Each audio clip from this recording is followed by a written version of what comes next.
Hey everyone, welcome to the Know Your Gear podcast. This is episode number 221. How is everyone doing? I hope they're having a good week, and I hope they can see me just fine. If not, at least you can hear me. One thing that's nice is about the podcast side of this is that you guys never have to worry about anything. That's all recorded separate. This mic goes into two different places, so live streaming, things can go haywire, but the recording module that's recording the audio, it's always going to be fine. So there. So I don't have to ever ask at the beginning of a podcast, can you guys hear me? Because I know you can. So hopefully everybody's doing okay. Let's see. Let's go ahead. Let me refresh this real quick. I'm going to refresh my screen just so that I'm seeing everything that's current and that's happening right now. Okay, so I'm just checking everything before we get started. Okay, we're good. All right, couple things that are exciting. If you're new to the podcast live show and you're here live, please, if you're directing any conversation towards me, subject, question, please put a question mark first. Otherwise, I'm assuming you're talking to each other. And if you're watching the rebroadcast, I timestamp everything, or at least all the subjects that are interesting throughout the video so that you can go right to them if you're watching the rebroadcast. Interesting things. This week is NAMM show. So yesterday and today was the NAMM show. The summer NAMM show. I talked to a buddy of mine who's there today, and he was there yesterday, and he told me that he could walk the entire place in about 2-3 hours, and he said that it was cool to see that they were doing something post-COVID. You know, signs of life kind of normalizing a little bit. Seemed really exciting for him, but he basically said that there was a real, not a lot of people there, not a lot of vendors, and not a lot of gear, and a lot of the vendors did have a little light on the booths, so to speak. He said sometimes like it was just one or two products or some brochure material and stuff. So, but you know, he said it's still good. So that's nice. I saw a couple things get released. I saw Boss pedals. Boss has a new guitar, which kind of reminded me of how they kind of made the katanas. You know, those were kind of based, you know, they used to have the rolling cubes, and now they kind of moved that into the Boss katana realm. Looks like they'll take those old Roland-esque guitars and make them a Boss. I know it's not the same thing, but same strategy, in other words, to kind of push the Boss brand over the Roland. I think the logic seems to appear to be anything that's guitar player related, push the Boss branding on it instead of, so make the Roland more of a keyboard player, kind of thing. Seems to be where they're going, and because it's more and more it goes that way, more and more products shifted to the Boss branding. I don't have a whole lot of interest to try a guitar that that does everything. It's not something I'm interested in. It's one of those things like, again, if there was an opportunity to review one for the channel, I'd be willing to check it out because it's fun to do that. And of course, it'd be interesting entertainment, which is what I'm mostly after, is content, video content, something interesting to share with everyone. But like personally, I could never see myself buying one. So what else? What else interesting? I'm trying to think if there's any highlights of the week. My week was pretty good. It went by fast. I did take a day off this week and went down the Salt River with my family. That was nice. Where I live in Arizona, there's actually a river. It's a small one, but it's ours, and it's right by where I live, and it's not hard. It's fast to get there, and you just go to sit in a tube, and they have wild horses everywhere, and the wild horses not only drink the water while you're going down, but they swim across, and it's cool. So it was nice to get out in nature a little bit and do something like that. So that was fun. I did that this week. I know it's not guitar stuff, but I just thought I'd share, because I'm kind of not really good at taking time off. I need to work on that more. What else?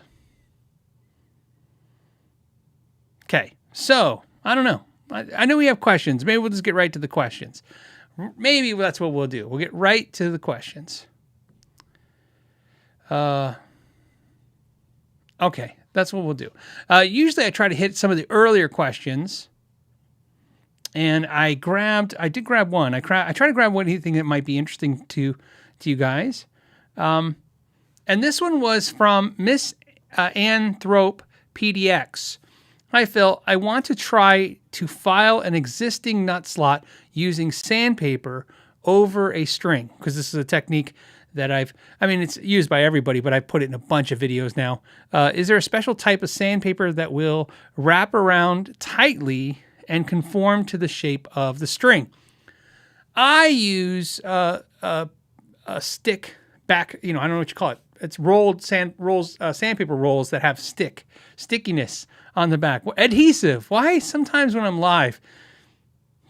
Anyways, adhesive. So I use adhesive back sandpaper. That works really good because I like that. You didn't ask what grit, but I use 400 grit. Anything higher is fine too, but I find as you get 600, 800, you're smoothing things out, which is nice, but it's just 400 is fine. I like 400 and above. Anything above is fine. But if you don't have sticky sandpaper, adhesive backed sandpaper, one of the tricks I use is I don't have a piece of paper. I'm sorry, but remember when you're in school and your homework was all crumpled up in your backpack and you wanted to turn it into your teacher, you would take the paper, hold it tight, and roll it on the side of your desk, on the edge to kind of smooth out the paper. Use that same technique on the sandpaper to break it in. Just break the sandpaper down. In other words, roll it on the side. Don't crumple it up, but kind of break it up so that it's not so stiff, and it'll bend really well. That's all you really need to do is kind of just, like I said, wrap and conform to that string. So that's the technique I would use, and you can use any sandpaper for that. The reason that you need to do that, is because it's not that the adhesive sandpaper rolls. It's not that the adhesive is sticking to the string. That's not what's happening. That sandpaper is thin. It's just by nature of how what it is. It's thin. The paper itself, it's on, is thin, so it conforms and bends smoothly. Some of the sandpaper that I've used at the Home Depot, which I use that just as hey, I use anything. Sometimes you need sandpaper. Go down to Home Depot. It's thick. It's on a thick pad of paper. And so that it cracks and it kind of creates a V, and that's not what you want. You want a smoother, rounder shape. So go ahead and just break it down. Or when in doubt, just use old sandpaper. Like I said, if you've sanded stuff, I keep old sandpaper in a drawer. I have a little plastic drawer in the shop. Anytime I sand a lot of stuff and the sandpaper is broken down, I find all kinds of crazy uses for broken down sandpaper. Throw it in there. So do that. All of those things will get you there. What else? I don't know. Jeff said he just wanted to give me a super chat and thank me for the great content. Well, we don't know if it's great yet, Jeff, but I appreciate it. I think you're talking about old content, probably. But this content, the pressure's on now that you've super chatted. So, let's see. Okay, what else do I have that's older content? This is from Wargasm 644. I love the numbers. It says, Phil, if you had $2,000, $2K, I assume that's what he's saying, $2,000, would you buy? Choices. So you guys could do this too. A 4 $500 guitars. B, 2. It's kind of confusing when you say that right? But I understand what you're saying. A, would you buy 4 $500 guitars? B, would you buy 2 $1,000 guitars? Or C, there's a C. 1 sweet guitar for $2,000. Bonus question, what would it be? Good question. No, I wouldn't buy 4 guitars. Not if I had $2,000. The reason is because that's not how my collection kind of amassed. It's not like I went to the store one day and just like, give me that row. Don't you know? It's like, I'll take all those guitars. It amassed the same way I think most players' guitars amassed, which is they bought a guitar, they fell in love with it, they kept it. One day they found another guitar, find something interesting about that. You know what I mean? They just kind of bring them back to the cave, so to speak. I used to caution people, especially friends more so than anybody else, but hey, anyone really, to the buying multiple guitars at one time idea. I find this always, it's just my personality, maybe not everybody, but I still caution everybody. I used to have this problem when I used to go buy records and CDs. You go to the store and I'd buy a CD and I'd be really excited, and then I'd see another CD and I'd get that too. And then you get in the car and you listen to the one, and then halfway through the one, even though you're loving it, you pull it out to hear the other one. You know what I mean? And it was hard to give all your attention to one. And I found that even though it seemed to be a thing, we used to go to the record store and buy a bunch of CDs or a bunch of records at the same time, or cassettes, depending on when your buying time happened. I found that I like to just buy one and really kind of spend time with it. Guitars are the same thing. It's not that I wouldn't want $400 or $500 guitars. In other words, it's not the value point. I know what you're asking me. Would I rather have $400 or $500 guitars, two $1,000 guitars, or one $2,000 guitar? The answer to your question is I'd probably want two $1,000 guitars. That would be the answer to the question. But if I was buying any of those at one time, I wouldn't buy 4 guitars at one time. So. And I know the question could flip to the idea of just, I don't have to spend it all at one time. Would I eventually? Based on what I've already done previously, I would probably buy two $1,000 guitars. I don't know why, for me, $1,000 guitars are the sweet spot. They are why I have a problem with guitars above that price point. Give you an example. Let's look at since we have almost a wall of guitars to look at behind me, let's look at some of the guitars. Now, some of these are, of course, here, like this one, this telly that I'm pointing at. Jesus. Pointing at this thing. This is not my guitar. This is for the channel, so you can't know what it is yet. It's a secret guitar that's out there. It's what we call an Easter egg or a cookie. I don't think it's called a cookie. I think it's called an Easter egg. I like to do this. It's something that humors me. It's put guitars that are coming up in the future videos in the background. You guys can figure it out if you're that so inclined. Google search and find out what guitar brand and guitar it is. I got a feeling on that one you're not going to find it. But Kiesel guitar. This Kiesel guitar was about $1,500 to $1,600 range. This SG, which is one of my favorite guitars, absolutely, for sound playability. I'm into that for $1,000. They probably are $1,500, but I paid $1,000 for it. Used, love it. That blue Strat, I know I'm skipping guitars because I'm trying to focus on things. That blue Strat I absolutely love. Same thing, I have less than $1,000 in that, but it's in the high range. It's like, I think I paid $650 for it, maybe $700, but probably $650. The Charvel, fantastic, same thing, $1,000 into that. The Nuno N4, I think I was like 14 into that, $100.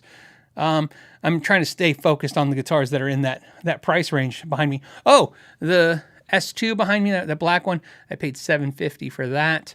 That telly, I think I paid $13 for that telly because I really wanted the headstock. So obviously some of the PRSs and stuff were more expensive, of course.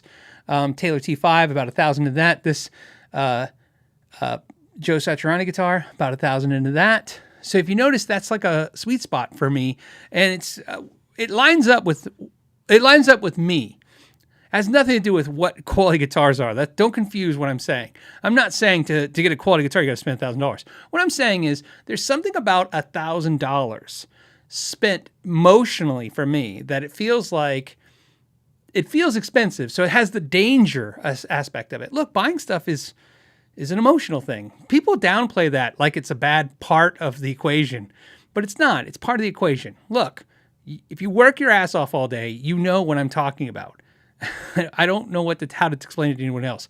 Anyone who puts in 60 hours a week, not saying you don't know what that pain is if you do 40, but 60-hour-a-week people know what it feels like to have something to look forward to when work is a big part of your life. You know what I mean? It's just part of it. It sucks up a lot of time. And so buying stuff sometimes becomes a joyful thing. It's not the best thing, but neither is doing drugs or alcohol or all the other things that are horrible too. So I'm not justifying anything. I'm explaining why I do it. So there's something about, I guess I want to say there's something about that price point that I feel like I get a cool guitar. It's quality, right? Quality, I know I'm getting quality guitar, but it's dangerous. It's a little bit dangerous because it's a little bit out of my comfort zone of spending, but I'll spend it. So that's kind of where I would probably do that, is buy two $1,000 guitars. But for no other reason. There's no reason, because I know I can buy, opposite to your question, I know I can buy a great guitar for $300. That I know. So it's not about price anymore. It hasn't been about price for a long time. That's why YouTube channels, gear channels have exploded. Think about this. I actually have had this conversation, never with you guys, but with moving my mic around if you guys don't mind.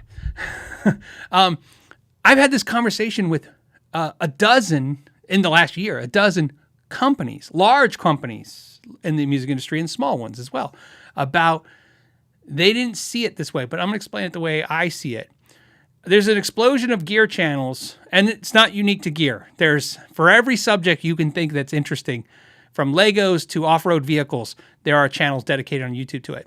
So here's what's interesting about that. What's interesting about that is this explosion happens in the weirdest time, in the idea that really almost all the product that you can buy is great. It's almost hard. It's hard. In fact, it's harder to find a bad piece of gear than it is a good piece of gear.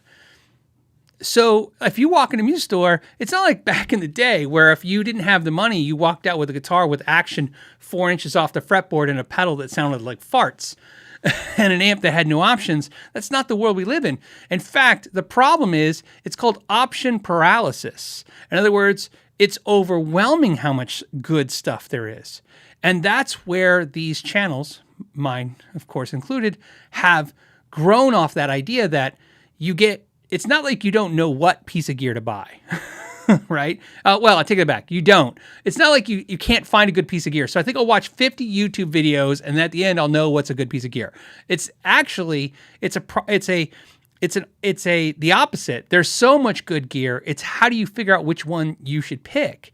And so that's why I tell you all the time. I think if I do the best job, when I think I do the best job on my channel is I'm not selling you the idea of buying it. I actually sold you out of it. It's not like I want to turn you off on a product, but I'm hoping in most cases you're doing exactly what I said. You're eliminating things. You got like 10 things you think you want to buy, or maybe 4 things you want to buy. You watch a bunch of videos and you kind of figure it out. And maybe I pointed out the thing that was like, I never thought about that. Didn't see that. Now I'm not going to get that. And, or maybe, hopefully, Phil said these 7 things are no good, but to be honest, none of those matter to me. So I'm going to go with it. So that's why I said it's tough right now because, like I said, you could buy a great guitar at $300, $200, $150. I don't know about $100 guitar. They're okay. I'm sure you could find great guitars at $100, but there you go. So there you have it. So but to answer your question, I would still buy two $1,000 guitars. But more importantly, I would sell 2 $1,000 guitars to buy those $1,000 guitars.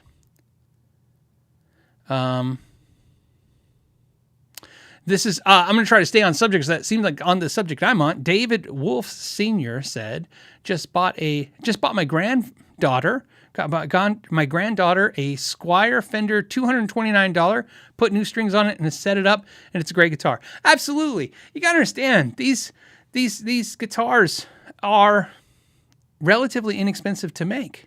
It's not new technology. It's not like you have to have a clean room. You know what I mean? It's you can make these in pretty much any situation. It's wood, and although wood is it wears down the router bits and it wears down materials. It's not like machining out aluminum. It's not like technology-based stuff. It's relatively inexpensive stuff. So we know we can get good product. The hard part is, and again, this is where it gets a little tricky for me because, I can't justify, let me put it this way. I can't justify an expenditure. Let me give you an example. Let me pick on something that's easy in this. Again, I'll use this room. Trying to think what's it going. Oh, you know what? I'll pick on the PRS, that green one. So I have a Rise Verde PRS I'm pointing out right here. If you're listening, I'm pointing to a Custom 24 green PRS. I can't justify that guitar with any concept of like, oh, if you don't have this, you don't have a good guitar, or no, nothing is, you know what I mean? There's just nothing that can make music but this guitar. There's no logic like that. You can make music with anything. I was just talking about this today at lunch. Bobby McFerrin wrote a hit song with no musical instruments. He just made sounds with his voice. You can make music with anything. High-end guitars are a little bit of show-offness, right? There's a little bit of pretentiousness there. Hey, it's nice to be like, hey, I finally got this thing I wanted. I find everybody's different. Some people are wired to be like, I want people to know I have the best. That's a thing. I'm not really wired that way, but I don't really hate or have any problem with that because I have a lot of friends wired that way, and I still like them. Obviously, we're friends. My wiring comes from like the other turn of that same coin, which is I don't want this exotic guitar because it tells people I've arrived and I have money. I wanted it when I was poor. I dreamed about it when I was poor, and then when I got some extra cash, I thought, well, this will make me feel, like I've done something well. You know what I mean? Like a treat. It's a reward for me. It's not really for anyone else. Let me put it this way: I don't buy any. I bought obviously that PRS. I bought that before I had a YouTube channel. It never occurred to me one day everybody was looking at it every week. I just bought it that day because I was like, I wanted one because it was something that when I didn't have the money to buy it, I wanted one. So I finally got it.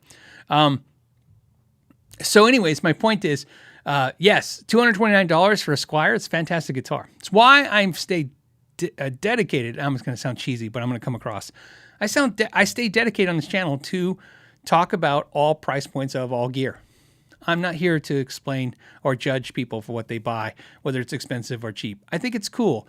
I stole the entire idea, if I hit the mic, of my review concept from all of the car channels. I don't know why. I didn't know what a review channel was, right? When I started out doing videos on YouTube, they weren't really reviews. I was just talking about my stuff, and then I started doing 5 things videos, and then that kind of morphed into reviews and how-to videos. Obviously, I had to learn how to do that, and one of the things I watched was car videos. One thing I noticed about car videos is one week is like, here's a Lamborghini, and then the next week was like, here's a Ford Explorer. And I was like, oh, okay, that seems like it seemed logical to me. This is the car that some of you can afford, but most can't, but I'm sure you're all interested in it. Here's a car most you can afford. Maybe you're interested in that. I don't know. I kind of feel like I'm going on a tangent, but you get the idea. Hold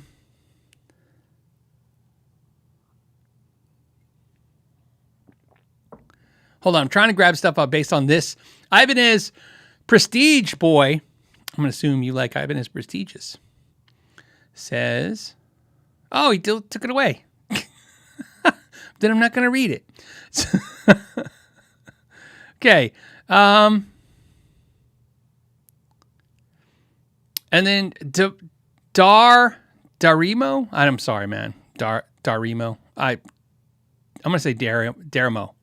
Darimo? I'm going to go with that. Says, my version of pretentiousness is playing well with the cheapest guitar possible. The fact that I'm broke has nothing to do with it as far as anyone can prove. What's funny is sometimes the cheapest piece of gear is the right piece of gear. I understand where you're coming from. I understand the comment. I'm just really hitting this home.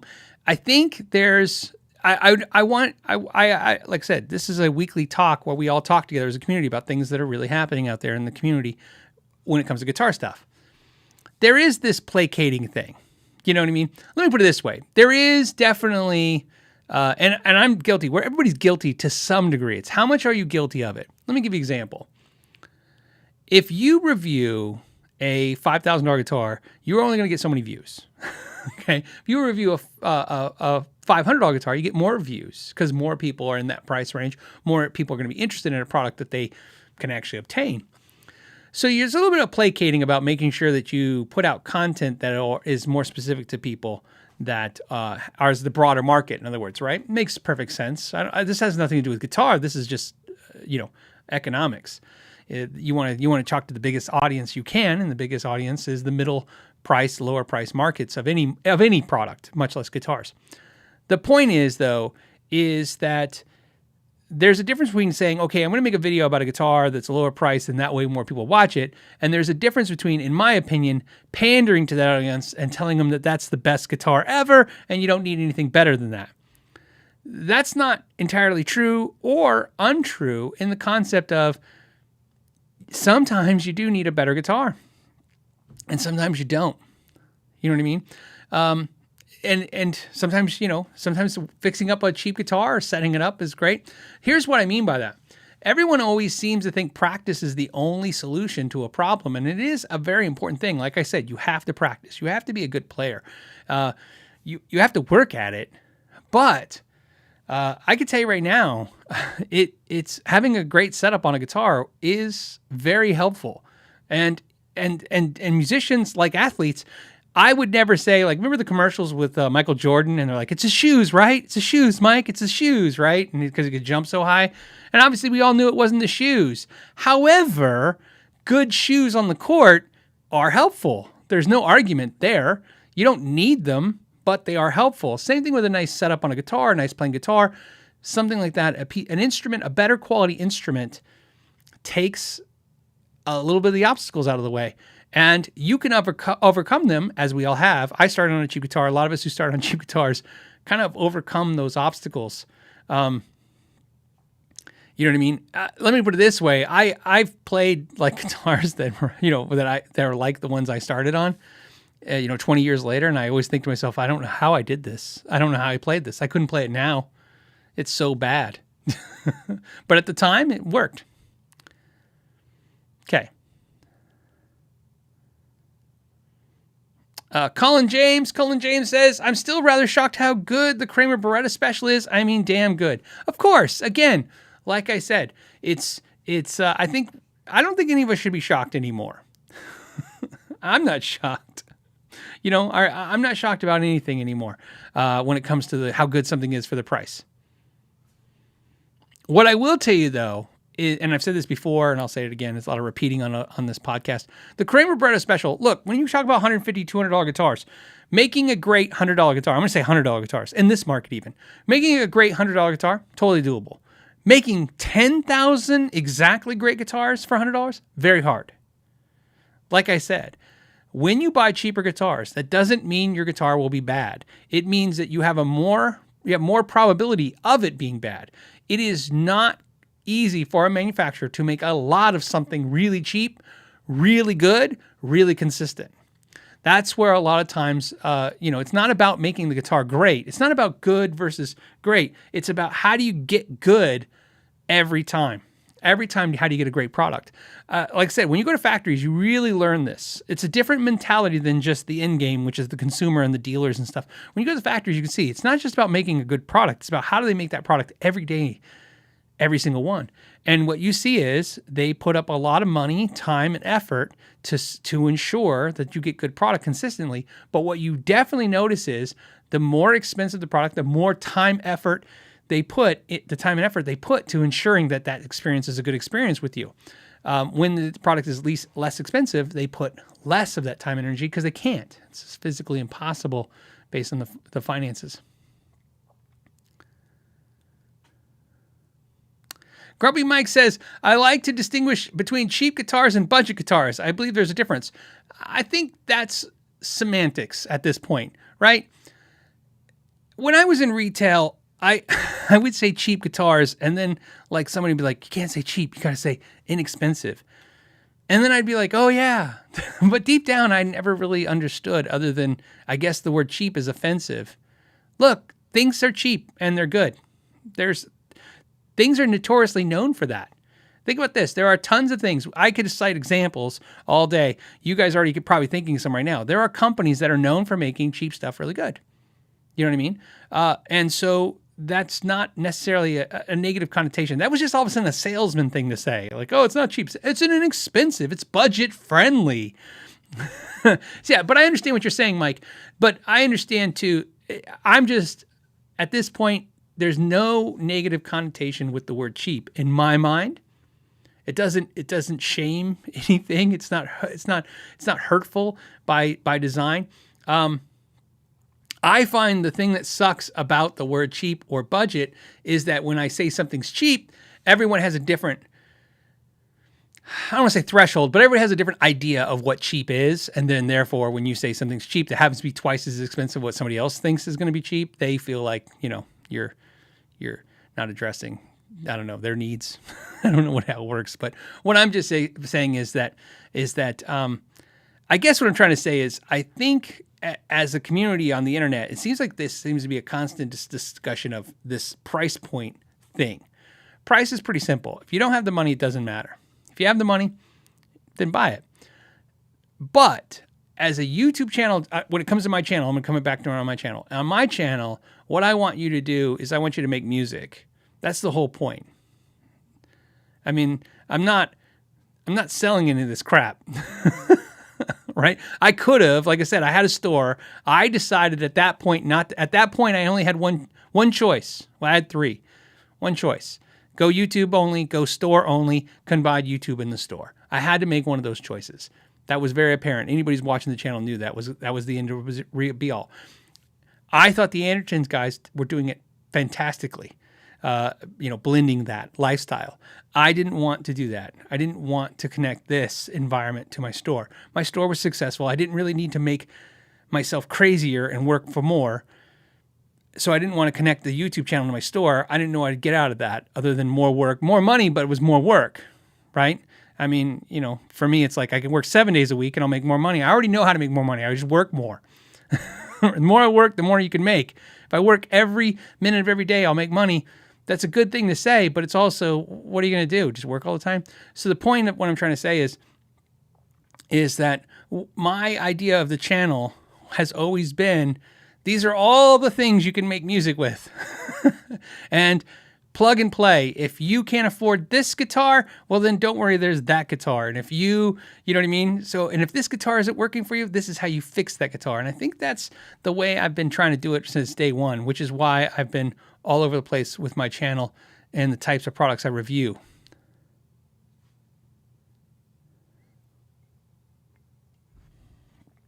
Let's see.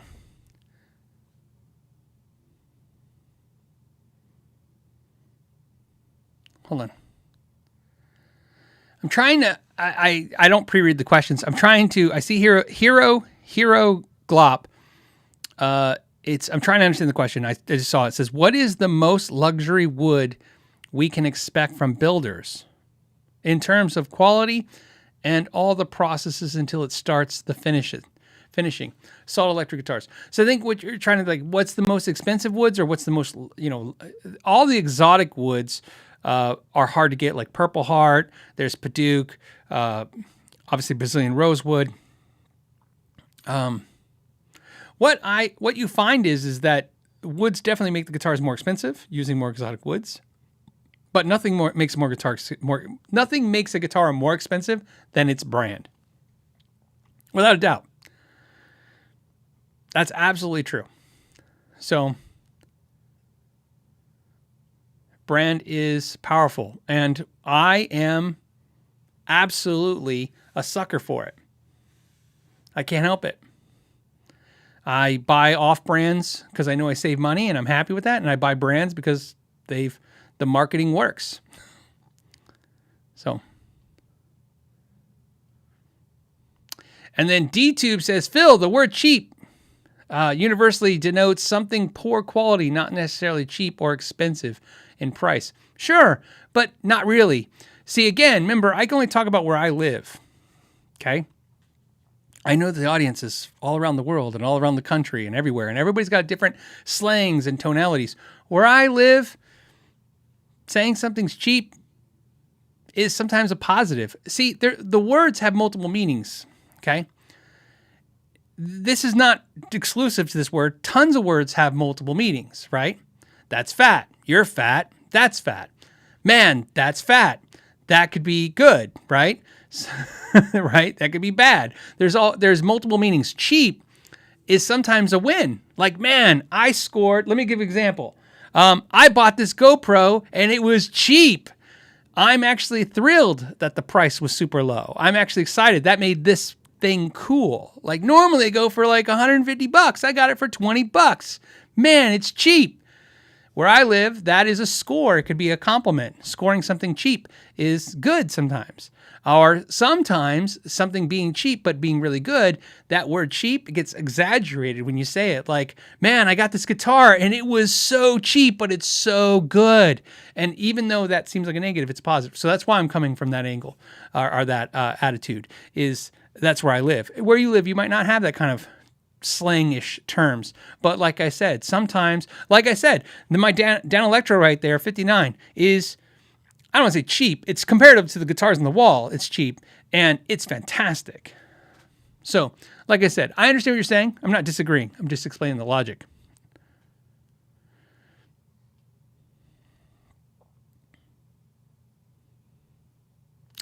And Nate says, so not cheap product, cheap deal. Could be the same thing. Cheap products could be cheap because they're low in price, but doesn't mean they're bad.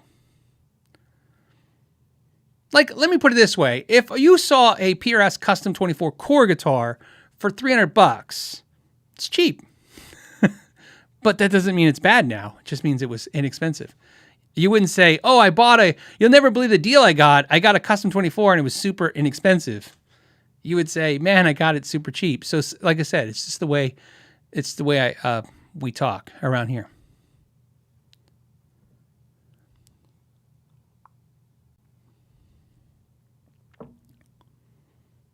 Okay.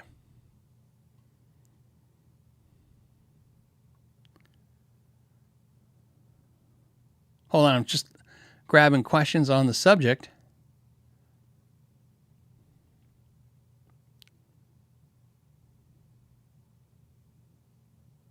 Hold on. You guys are talking about food.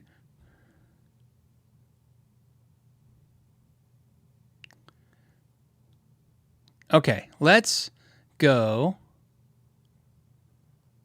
I think we got it. I think we'll go to the next subject. Let's grab one because I actually have a bunch stacked up and I better get to them. So we have a question or a subject. We'll see in a second. This is from...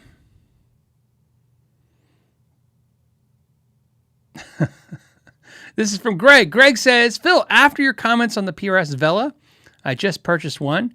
Got a real nice discount. Your suggestion. Awesome. And this guitar is fabulous. I really equals the 594 McCarty in quality. I think so as well. In fact, so you know, you're not the only one. I was looking at a Vela this week. The Axe Palace has a limited run of Velas of all kinds of guitars, and they have a purple Vela. And I don't know if it was sold out or not. I was looking at it and, you know, trying to justify it. But I just couldn't come up with a justification for it at this point. But it was definitely, I just like the idea of it. I still think I want a white one, but that purple one was really cool.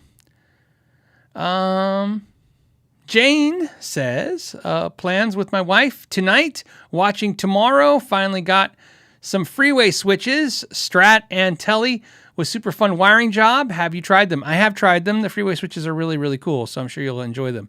I have a couple on a couple guitars, so very cool stuff. If you guys don't know about those, check them out. They're really cool. The Smelly Cats Jazz says, why aren't more people using Sims like the Neural DSP to demo guitars? You remove variables, amp, mic, speakers from coloring the guitar. The cost is lower. Don't go OOS. I don't know what that OOS is. And demoers can share settings. Okay, there's probably a ton of YouTubers doing that. I don't use any of that stuff. And when I say I don't use this stuff, I mean I absolutely use that stuff every day, just not for videos.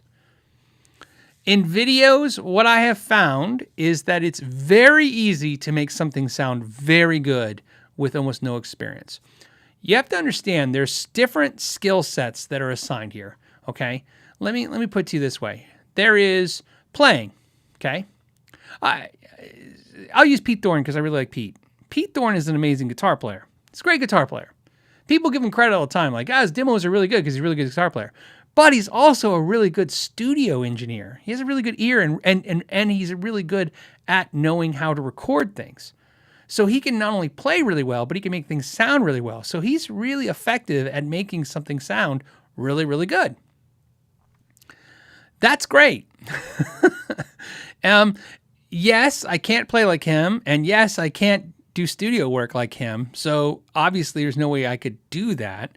But I don't know if I would, because I feel like he got that covered, and there's channels like that got that covered. So in my case, I'm constantly looking for the recording. In fact, my way of doing stuff now is so convoluted and out of control. It needs to get back. I need to go back the other way. So don't be surprised if my videos go back the other way. Right now, the way it works when you're watching a video, whether you realize it or not, there's a minimum of 3 cameras being used now and 4 tracks of recording. I have 4 different types of recording what you're hearing in the room. I have a room mic. I have the cabinet mic. I have a direct line off of either the aux, or I'm running the Tunut system, some kind of DR direct system. And then I have a clean line that's just going to the computer that I have software for. And the reason I do that is what I'm trying to do when I'm making the video is I'm trying to find the exact thing that sounded like it did in the room. And for me, this is what I find. I have one right here. This is one of my favorite pieces of gear by far. This thing. I started doing this about a year or two ago.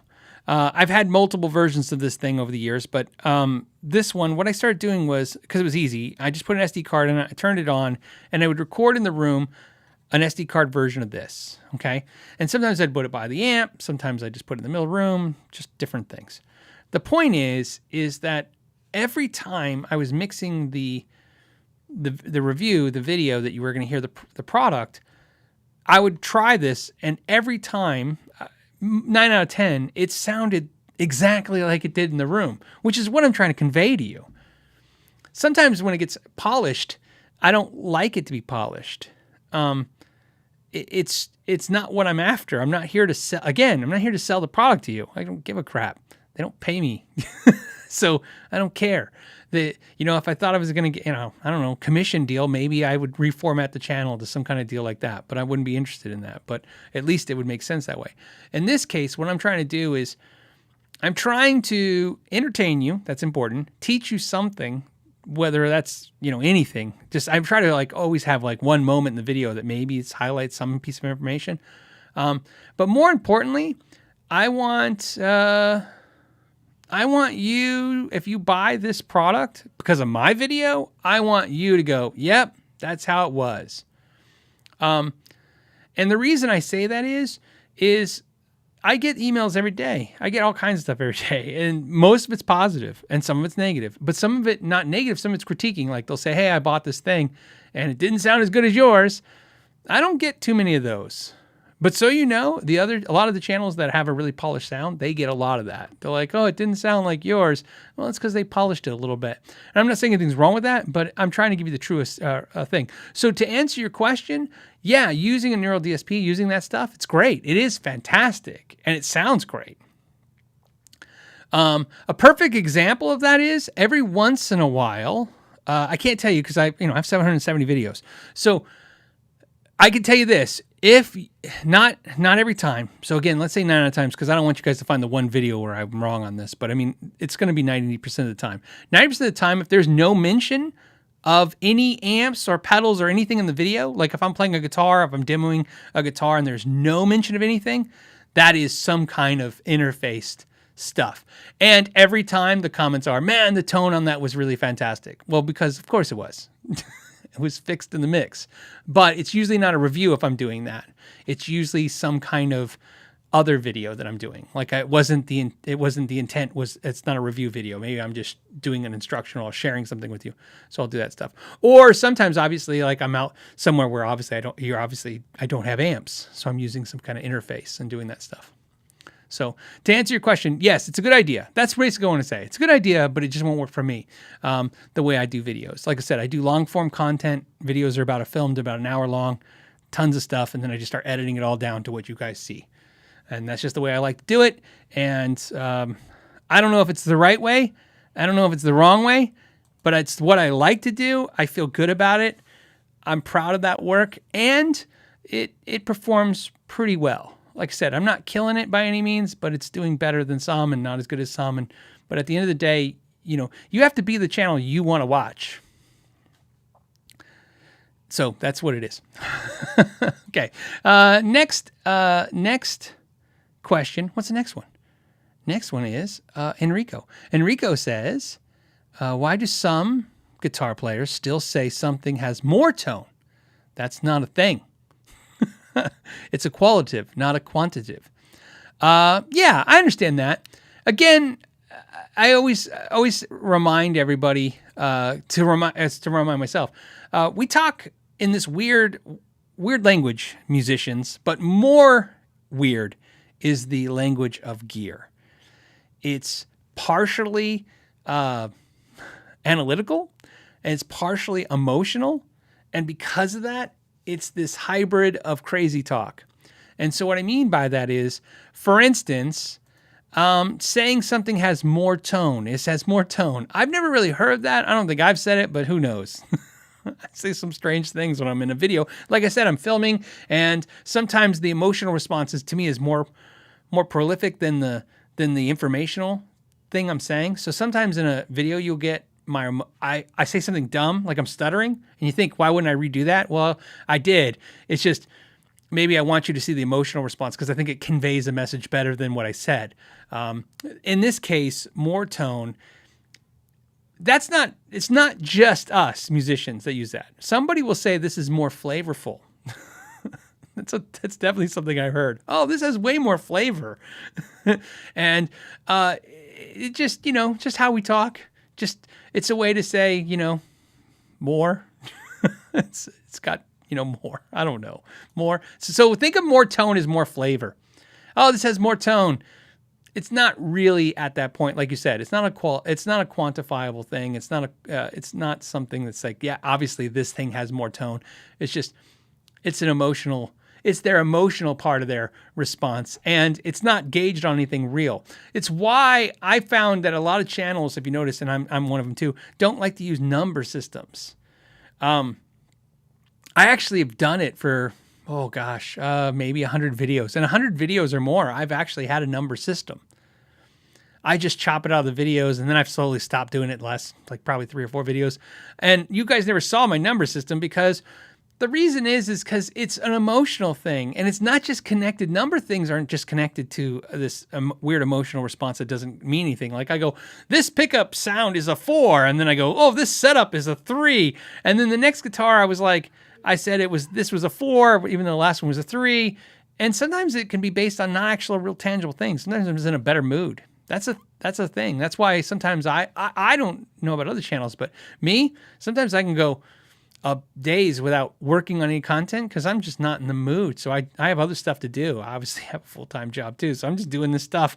YouTube's a full-time job, but you understand I have another full-time job. So I'm like, if I do not feel like making content, I just don't, because it will come across as not like a negative, but it'll come across like just, you'll think the product has the issue and it's not. It's just me. I'm just not in them. I'm not super excited to be there today. Stout Coffee, great sign on, says a little bit for the water jar. Hey, that's this right here. Says, hope your weekend goes great. I think it will. It's been raining like crazy here. What are some essential upgrades for a part caster build? For me, stainless steel frets are a must. Yeah, well, if you go stainless steel frets, you'll never need frets again. That's the benefit of them, for sure. Good bridge, it's nice, and obviously a really good nut, and that's to me the biggies. After that, it starts sloping off what's really important. Tuning keys are pretty much, it's hard nowadays to buy crappy tuning keys. You can buy $12 tuning keys off Amazon that are decent. I like locking tuning keys, you know what I mean? And even those have gotten super inexpensive if you can find them at the right price and stuff. And off-brand ones are good. To the point where, just in case anyone wants to say anything, because sometimes everybody's got a comment about something. And like I said, I enjoy your comments, and I really, really want everyone to have a voice out there and say something. But sometimes I always laugh when I'll say something like, oh yeah, I think pretty much most of the tuners are good. And then somebody will have an argument about the contrary. But the reality is when you go to the factories, you realize most of these factories are using pretty inexpensive tuners with their branding on them, on expensive guitars. So it's because, at some point the tuners are pretty good at any price point. So I would put the money, if it was me, the time into the bridge, then the nut. Pickup, same thing. You can find really good pickups dirt cheap. It's another great thing out there. Okay. Hold on a second. All right, what are you guys talking about?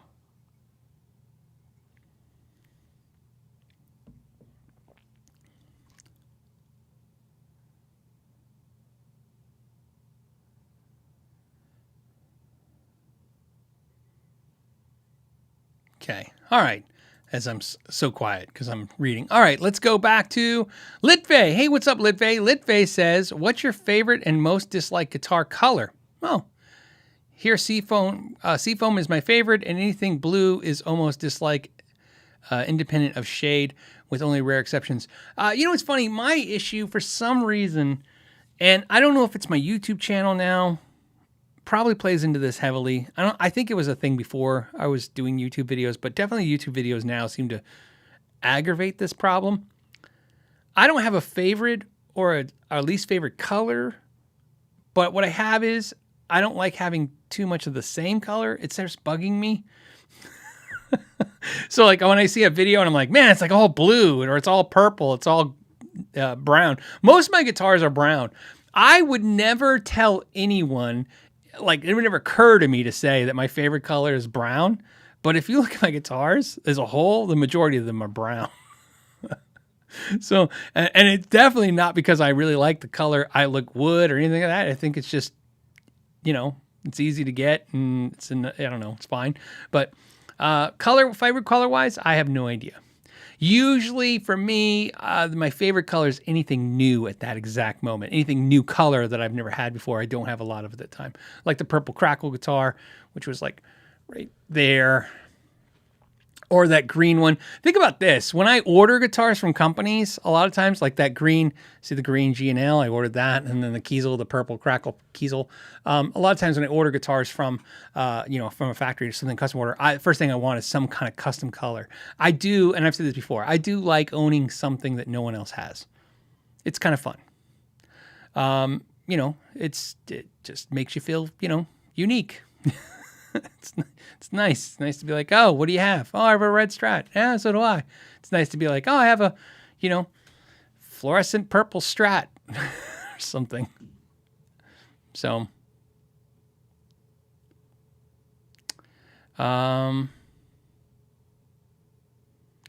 Romero says, hey, Phil, any sharpen my bass videos in the future? We'll see. You never know.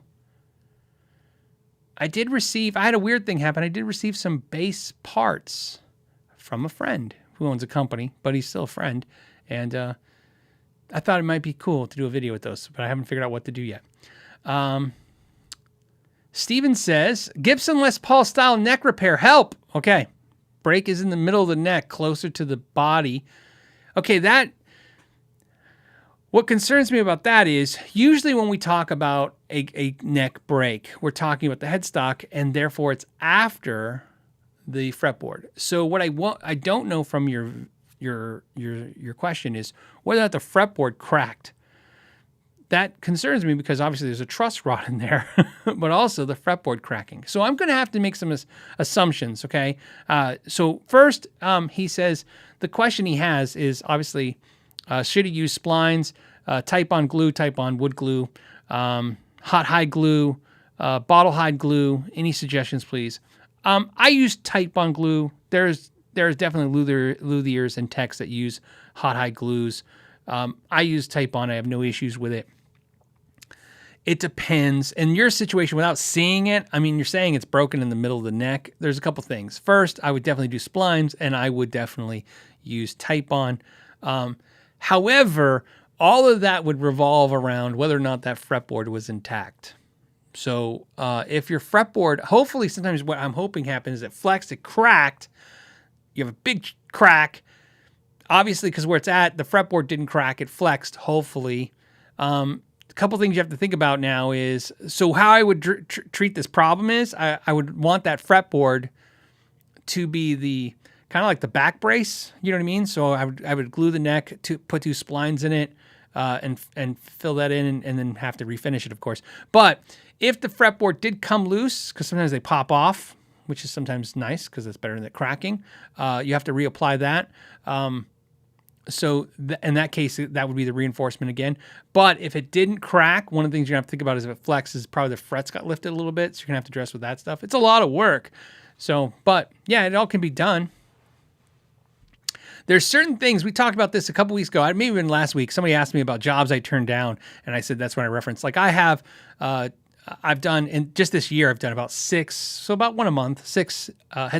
headstocks, and very straightforward stuff, minimal repair work, or minimal repainting work, minimal stuff. It's pretty easy.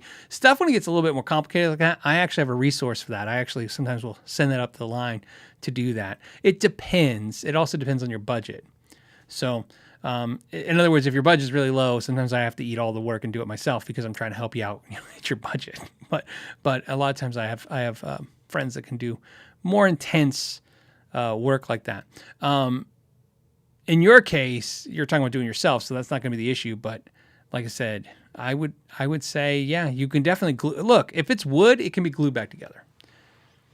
It's just, like I said, that fretboard is the main thing I'm concerned about.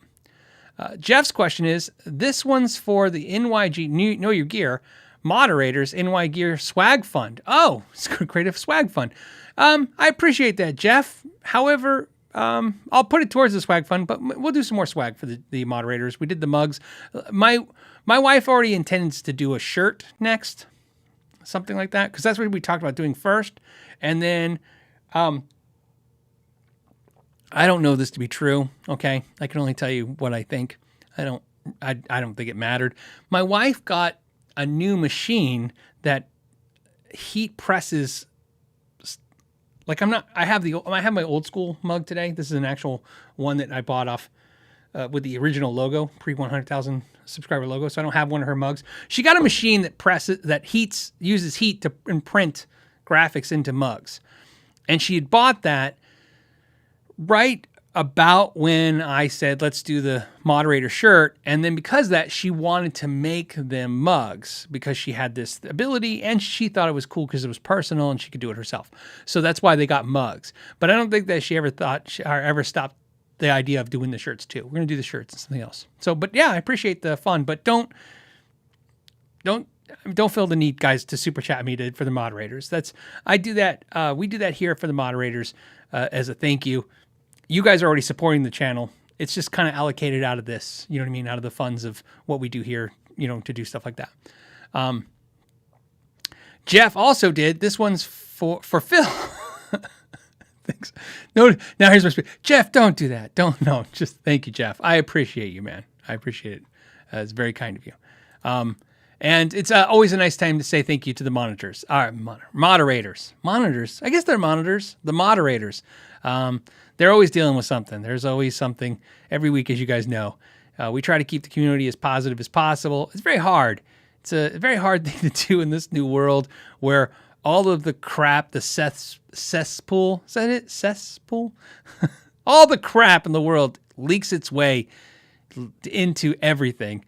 It's so funny to me to watch. What I will tell you is this.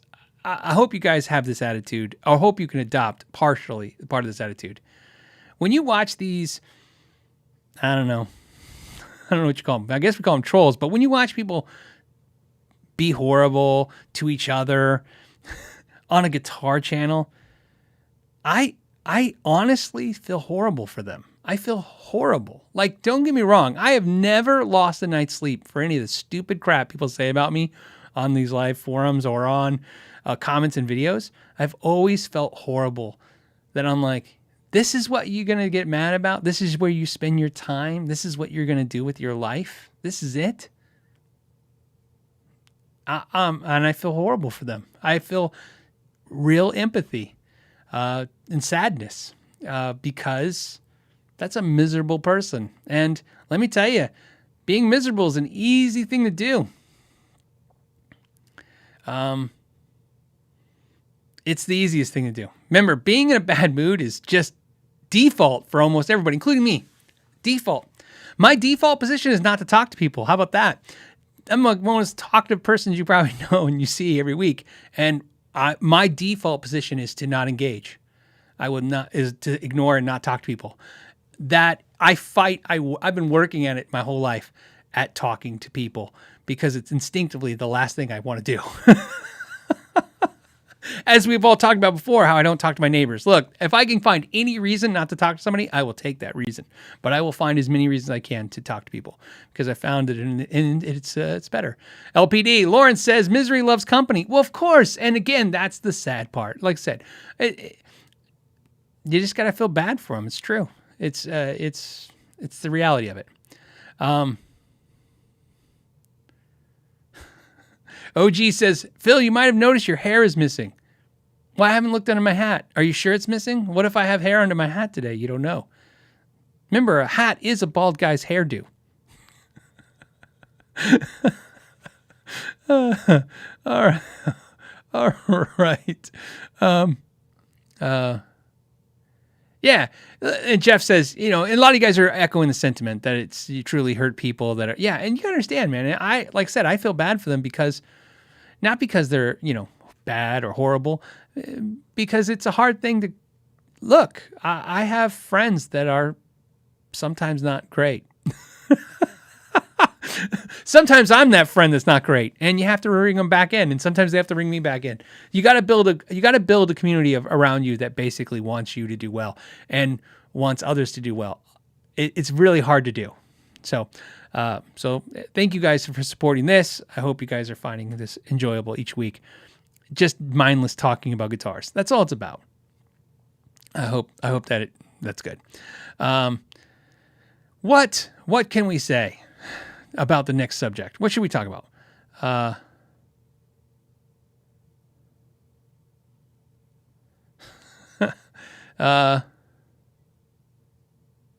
Yeah, hat hair. It's hat hair. So, all right, we have. Hold on, I like this. I have no idea. Javaz says, so what you're saying, Phil, is if I bump into you in a guitar store, don't say hi.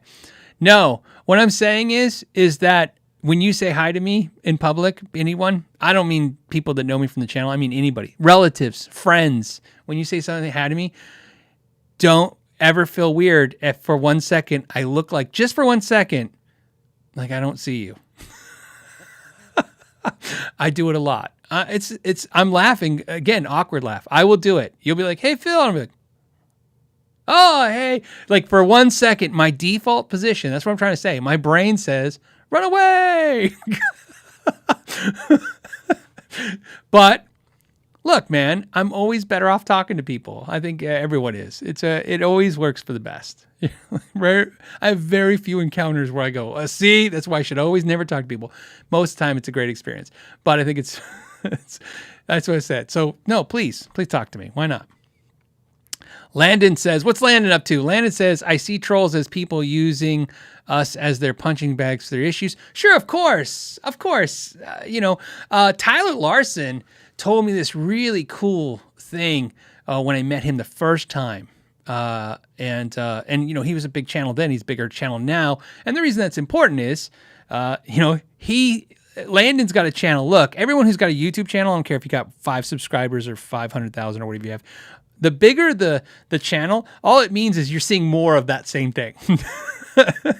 Whatever somebody sees with 5 subscribers, you just see that 500 times more if you have a bigger channel. So when I interact with bigger channels and they're telling me stories about stuff, I realize like, oh yeah, it's the same as me, but of course they're getting it on a bigger dose.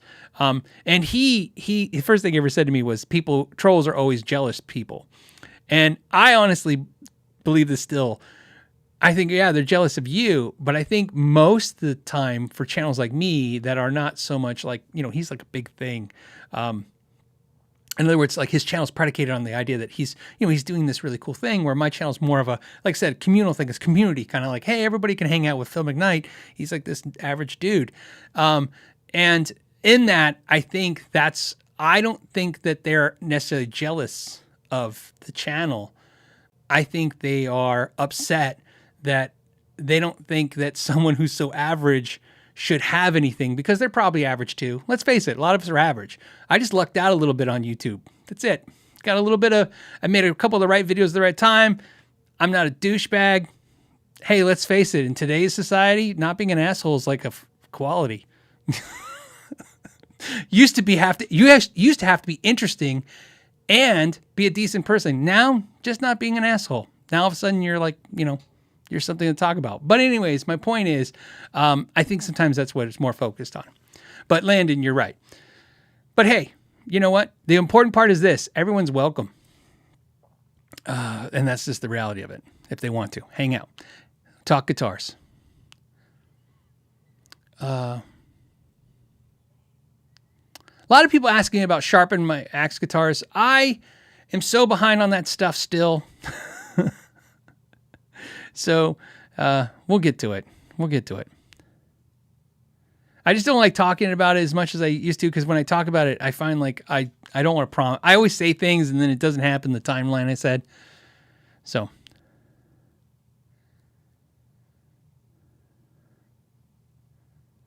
Okay, let's see. Hold on. All right, let's go.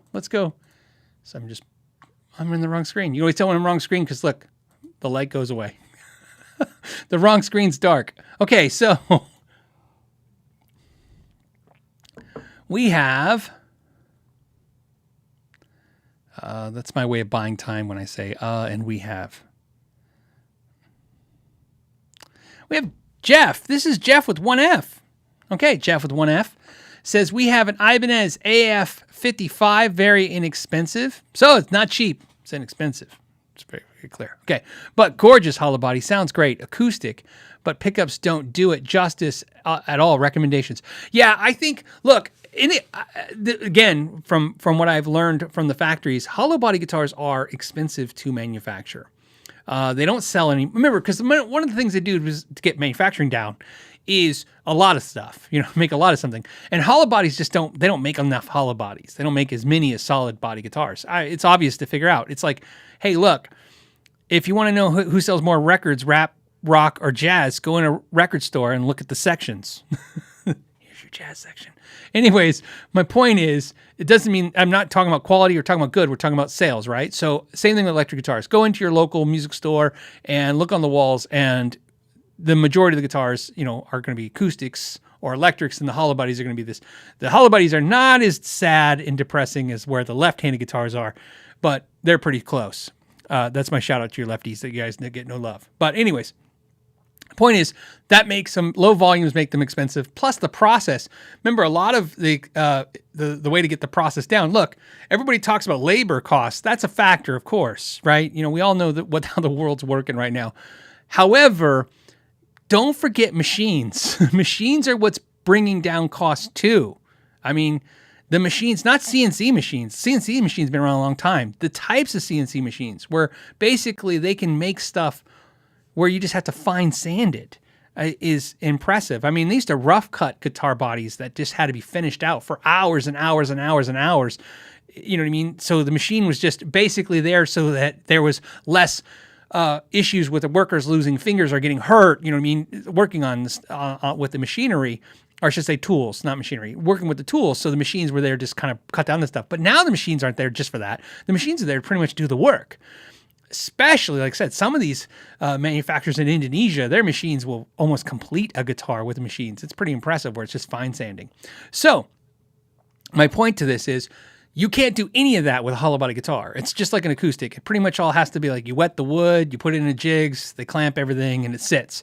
So my point of this is a long way to tell you that it's very common if you have a hollow body guitar that's inexpensive and not cheap, the pickups are pretty much crap, because that's where they got to skimp somewhere. They got to get that price down, because hollow bodies still have to hit a price point like anything else. They got to hit you the price. So I'm not shocked whenever you guys say that. Usually what it is because, to me, the sweetness of a hollow body guitar is that it has a lot of mid-range in it. Not what everybody thinks. Everybody thinks hollow body guitars have a lot of warmth. They don't. They tend to have a lot of mids, because what's really changing the sound is not the hollowness, because that doesn't really affect anything.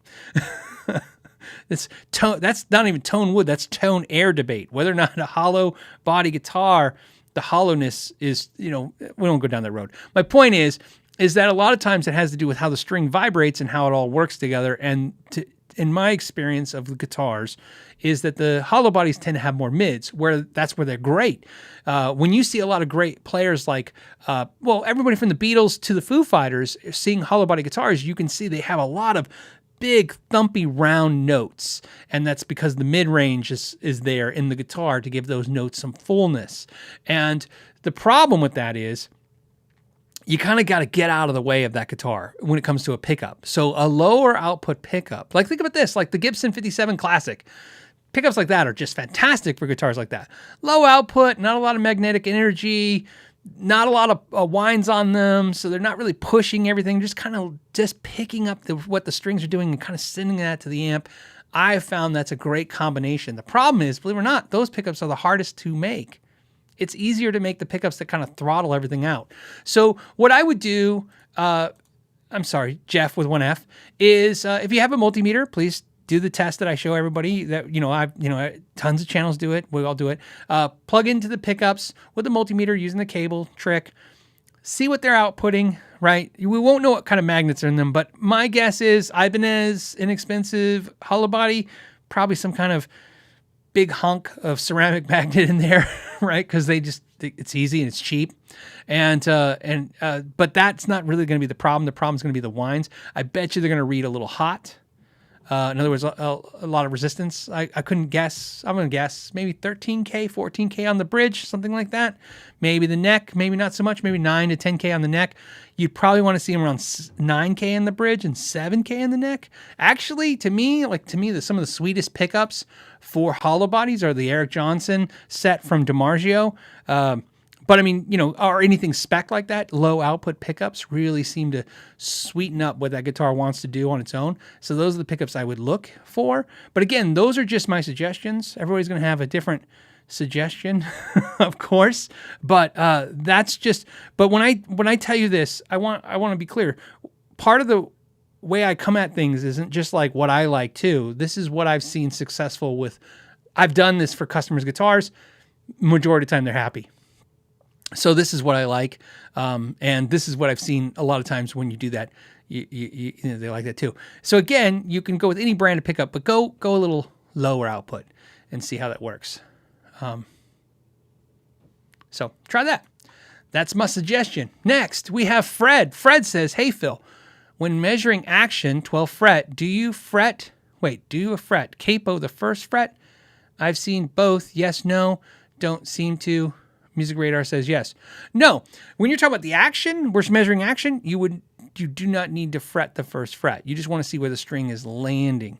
Now, if you're checking, you can, if you want a capo and use a gap gauge, that is important as well. It's really up to you. There's a ton of different ways. I'm actually still working on a video for a company that sent the product out that shows you guys a quick setup method that's really easy to do. And they're using a different way than I use, and it works just as effective. You know what I mean? And funny enough, their way, which is more like what you're describing, whatever Music Radar says, is their biggest pushback, which is why they reached out to me, is they're getting comments like, "Hey man, that's not how you do it." I like any job. There's a way to do something and there's not a way to do something, but generally there's a bunch of ways in between. So that's how I do it. Highly successful at it. Obviously, the results are very good and I'm happy with it. However, that doesn't negate somebody else's way of doing it. There's a couple things that I've changed over the last couple of years of how I do things and refined, and it's based on like feedback, talking to other people on YouTube.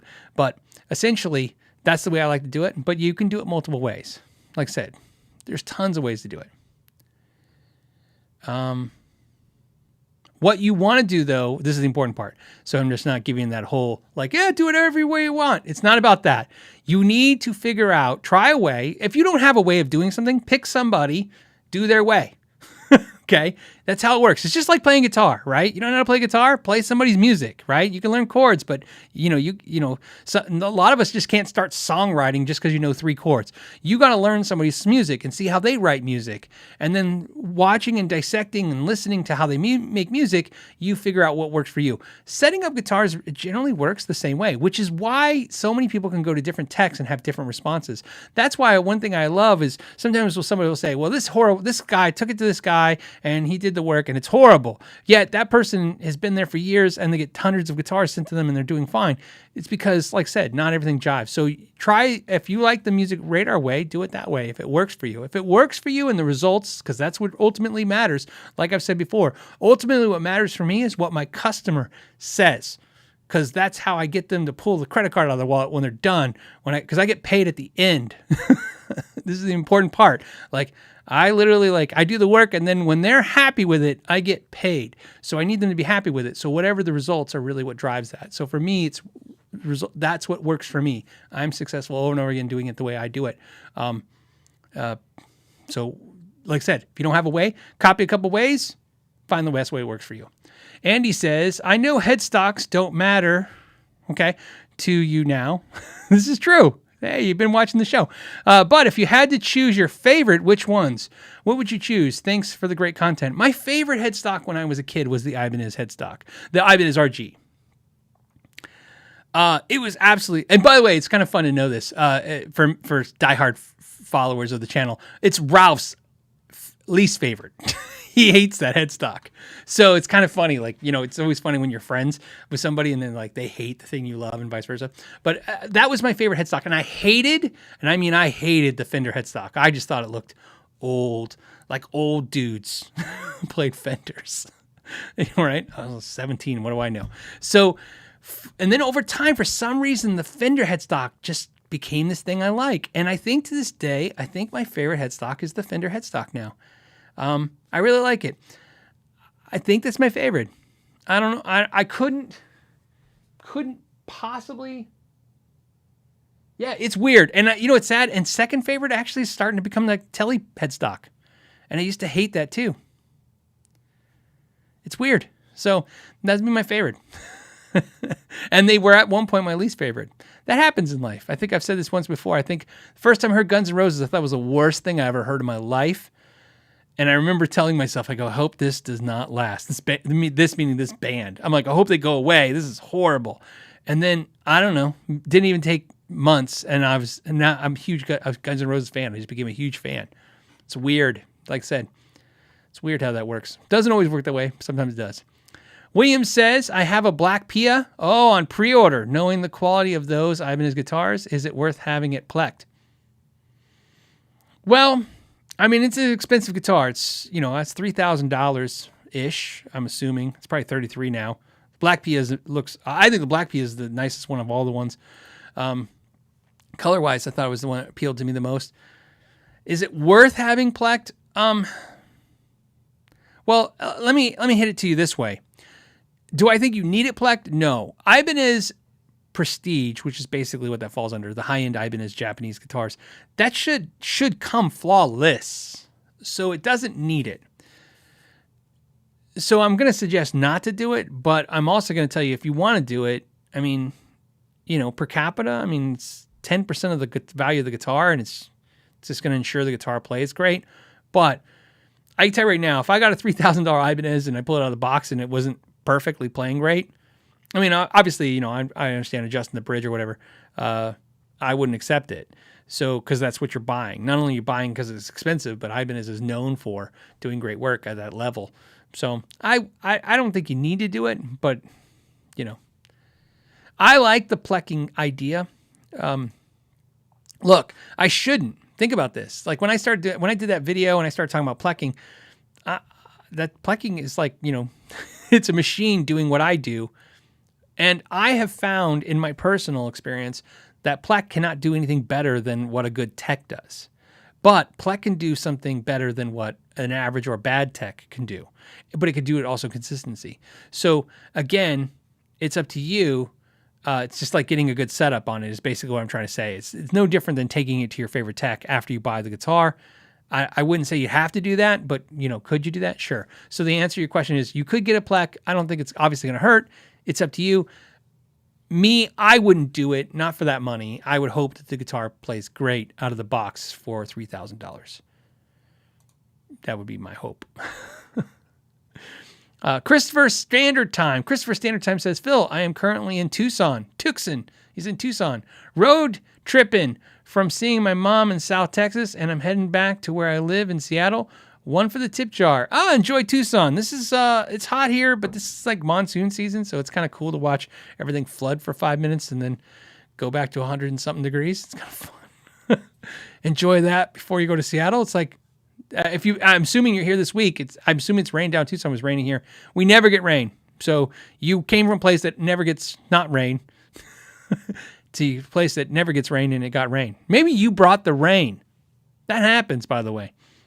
Light Music Channel says, hey, Phil, just got a guitar with a Wingay neck. Is that Wingay? Yeah, Wingay neck.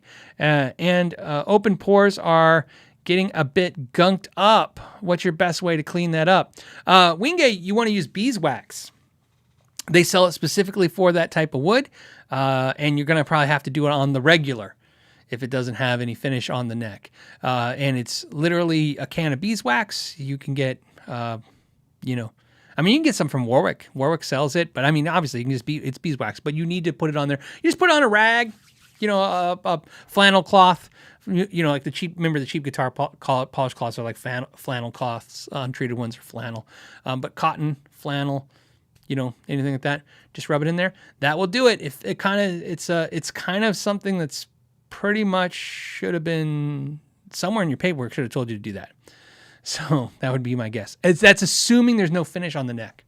I'm assuming there's no finish because you have open pores and you can feel them. But there you go. Ben says, just bought my first axe from Pat Rion. Thanks, Pat Rion Guitars, because they're the best. That's good. Ben, you're funny. We're all funny. And now Ben's extra funny. Grumpy Mike Guitar says, for the tone jar and why not, today was the first time I ever timed anyone out as a moderator. Oh, yeah. Got to do that from time to time. I know you guys have to. See, this is where, again, back to the moderators. The moderators, this is what sucks for them. This is why I try to appreciate them as much as I can. They get to see the crap. I don't get to see the crap. Like, trust me, there are so many amazing people out there right now putting cool questions and comments that I don't get to see because it's just spinning by. There's 1,020 of us. It usually anything about over 800 people. It just starts moving a little too fast for me, and I can only catch little glibs and glabs of it. Those are words I just made up, and so a lot of times when people are acting a fool, I don't get to see it. Isn't that funny? Their whole intent is probably to upset me, and they don't even get to do it just because And so the moderators get to, and I appreciate that because, believe it or not, reading negative stuff or seeing whatever they're upset about, it bums you out. So what I'm trying to say is, Grumpy Mike, don't let it bum you out. Don't let it make you grumpy. Grumpy Mike is not grumpy, and that's the best part of his name. So we have Ben. Ben's back. Ben says, can I age an Alpine White Epiphone SG in a tanning bed? No. The Epiphone most likely is a polyurethane finish, and my guess is the UV light is not going to do crap to it. And if you're paying tanning bed prices, I would say you're going to buy yourself a custom shop Les Paul before that, in time of expense, before that thing yellows or softens or off the UV light. No, that's the beautiful thing of polyurethane. Man, there's a reason why they got rid of lacquer and then they went back to lacquer. They got rid of it because it did all this stuff we hated. It got sticky, it cracked, it aged really badly. Isn't that funny? We used to say lacquer, nitrous lacquer, aged badly because the colors faded. They literally change color because the yellowing in the lacquer changes the blues to greens and the silvers to blues and greens and all kinds of stuff, and fades the reds to pinks. All this horrible stuff, and of course, and we said, oh, isn't that horrible? And then we started as an industry using polyurethane, polyester finishes, which are pretty much bulletproof and keep the finishes perfect forever. And then the guitar players went, these finishes age horribly. They stay the same. This guitar is 10 years old, and it looks like I just bought it yesterday. It's horrible. It's horrible. How could somebody make a guitar? Look, when I buy a brand new guitar, I want that guitar to look like crap in a few years. I'm not making fun of this because we're all guilty, but to point out to your problem is, the Epiphone's finish is not going to do what you want it to do in a UV light. So there. So I wouldn't do it. It's going to take a lot longer than you think, and it may not even happen depending on how much they cake that finish on or what type of finish they put on there. But I'm going to say it's probably a polyurethane finish, and it's pretty much bulletproof for the most part. So there you go. On white, at least. Thomas says, have you played the Jackson Green Glow Dinky DK Pro?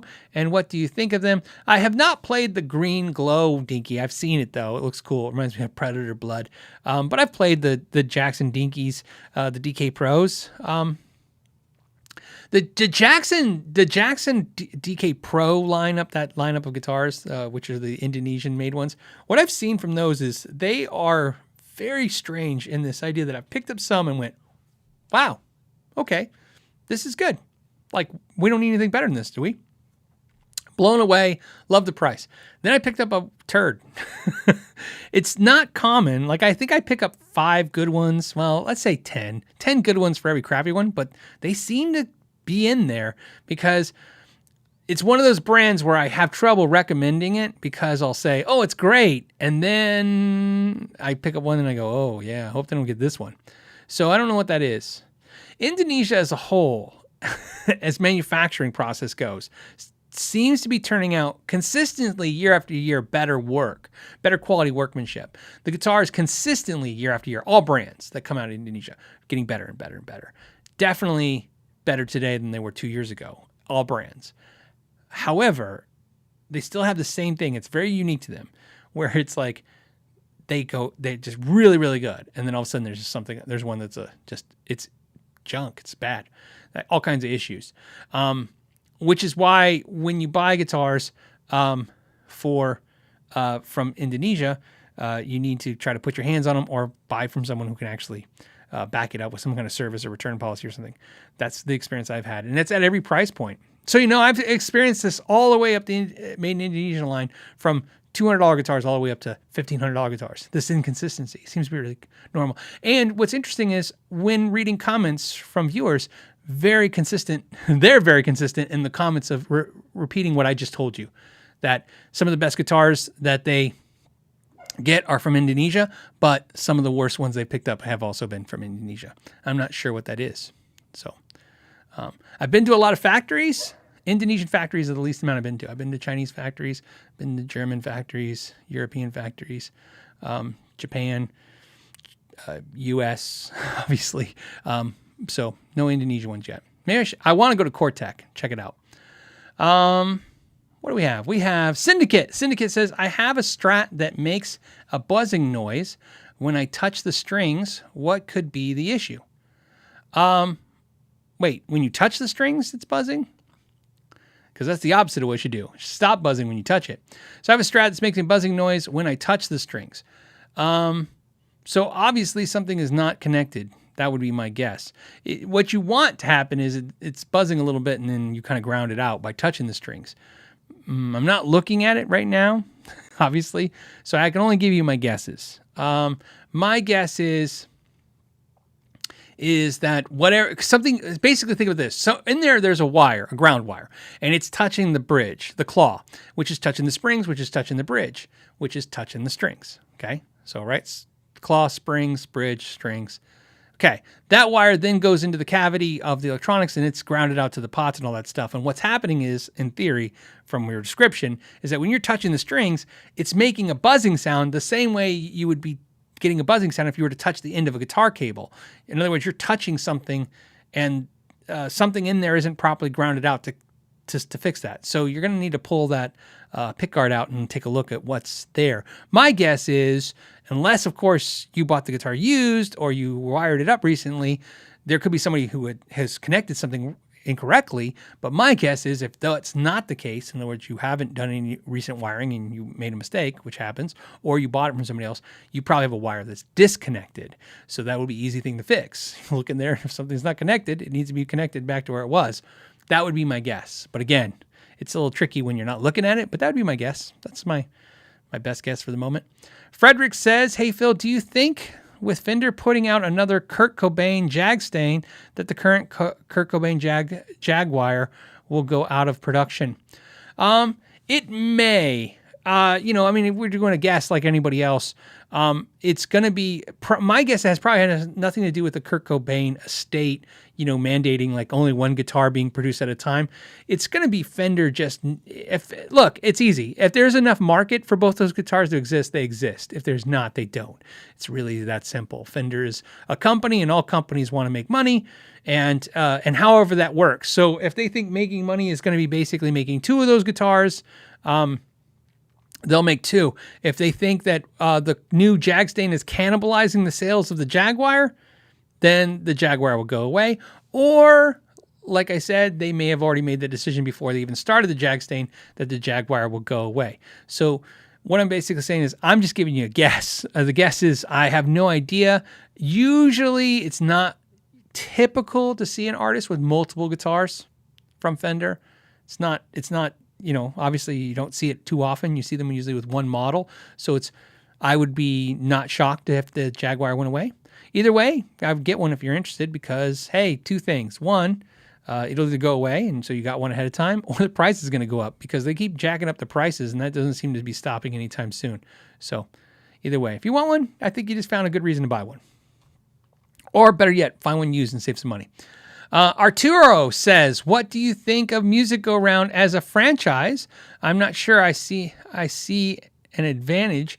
I'm an experienced in business, B2B, not retail. So the Music Go Round franchise deal is, they're owned by, I think, the same corporation owns Play Again Sports.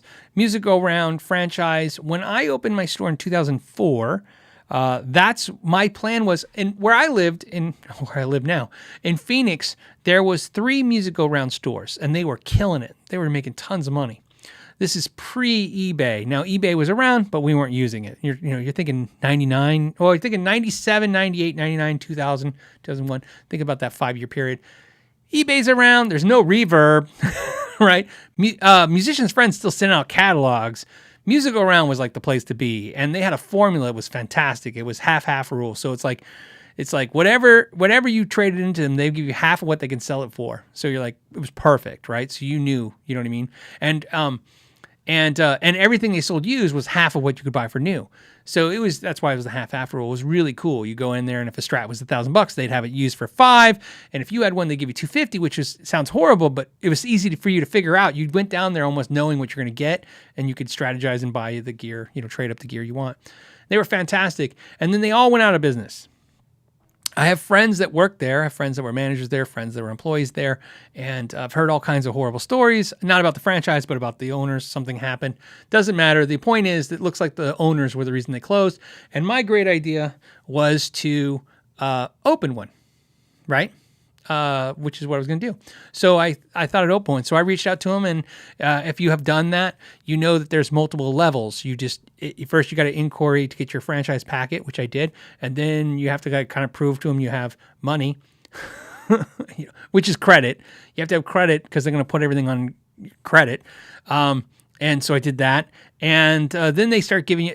Now remember, this is 2004. So, I mean, this is pretty outdated information, but back then they had 2 tiers of stores, and I think the buy-in for the first one was $60,000, and the second was like 100 and something thousand. And I didn't look at the $100,000 one. I looked at the $60,000 package, and the $60,000 package was, I think it gave me like $14,000 worth of inventory, which wasn't a whole lot of inventory.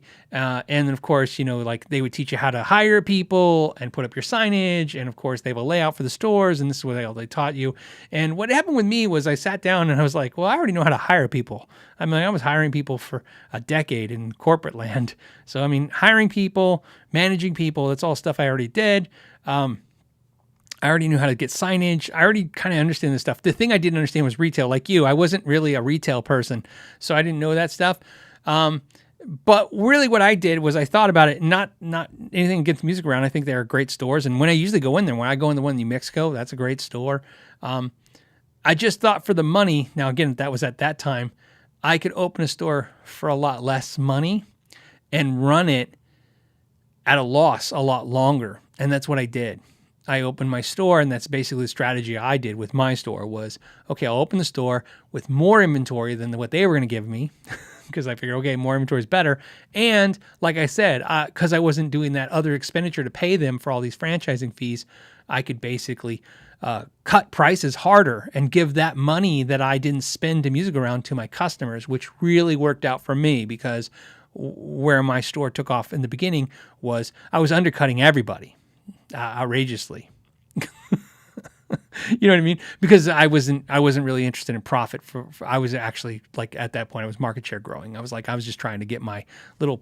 When you have a small music store, it's like a small sports bar. It's like 150 people support your entire store. It's probably more like 500 people, but it sounds like a lot. It's not. It's not like a normal gig, a normal retail business where you're advertising all the time trying to get people in your business or in your restaurant. A music store is like this. It's like a community. It's about trying to get the same people to come back all the time over and over again. The joke I used to use is like, you're always looking for serial killers. Like, one is not enough. You're looking for that person who's like, that doesn't buy a guitar. You're looking for the person who buys 10 guitars and they come back every week or every month. And so it's about building relationships with a small community. So that's what I did. I built a relationship with a small community, but how I did that was by, hey man, I'll sell you this Schecter for 5% over cost. Because everything I was losing in profit, I was actually gauging that against what it was going to cost me if I went franchise way, and it worked out for me. So my point to you is, I would consider the franchise, but I would think about like what I said, which is what can you do with your own chutzpah, so to speak. What can you sweat equity? In other words, what can you do? Keith says, Phil, I have a mint 1993 Jackson Soloist I bought new that is mint. I know it's mint. You said it twice, Keith. All right. It says, but it's missing a trim bar. What are my options? Anyone have any ideas? So yeah, you have the 93 Jackson Soloist. So the problem is it has the Jackson licensed Floyd Rose tremolo. I assume, because you didn't say the Floyd Rose licensed one, I assume that's what it is. Although they did have the standard Strat style tremolo, which that's an easy trim arm. That bridge you can buy from, I would go all parts, but you can get it from pretty much anywhere legitimately that sells Floyd Rose parts. You can buy the entire assembly, and I would get the German-made one. So look for a German-made Floyd Rose tremolo arm, the Floyd whammy bar, and you'll see what I'm talking about when you go online and look. It'll have the bar itself, which has the housing, and then it'll have the piece it connects to, and then of course the sleeve that goes in there. And so what happens is on that one, you'll be able to take that assembly off the plate, because that's what's on your Floyd Rose licensed bridge is a base plate, right, where all the saddles go on and then that arm goes into. That piece will come out and you'll be able to put the new assembly in there. What I described should make a lot of sense to you when you look at it, hopefully. You see what I'm saying? And that's what I would do. I would just replace the whole thing. I did that all the time to mine, to customers as well, because the Jackson license bridges were the weak point of those guitars, in my opinion.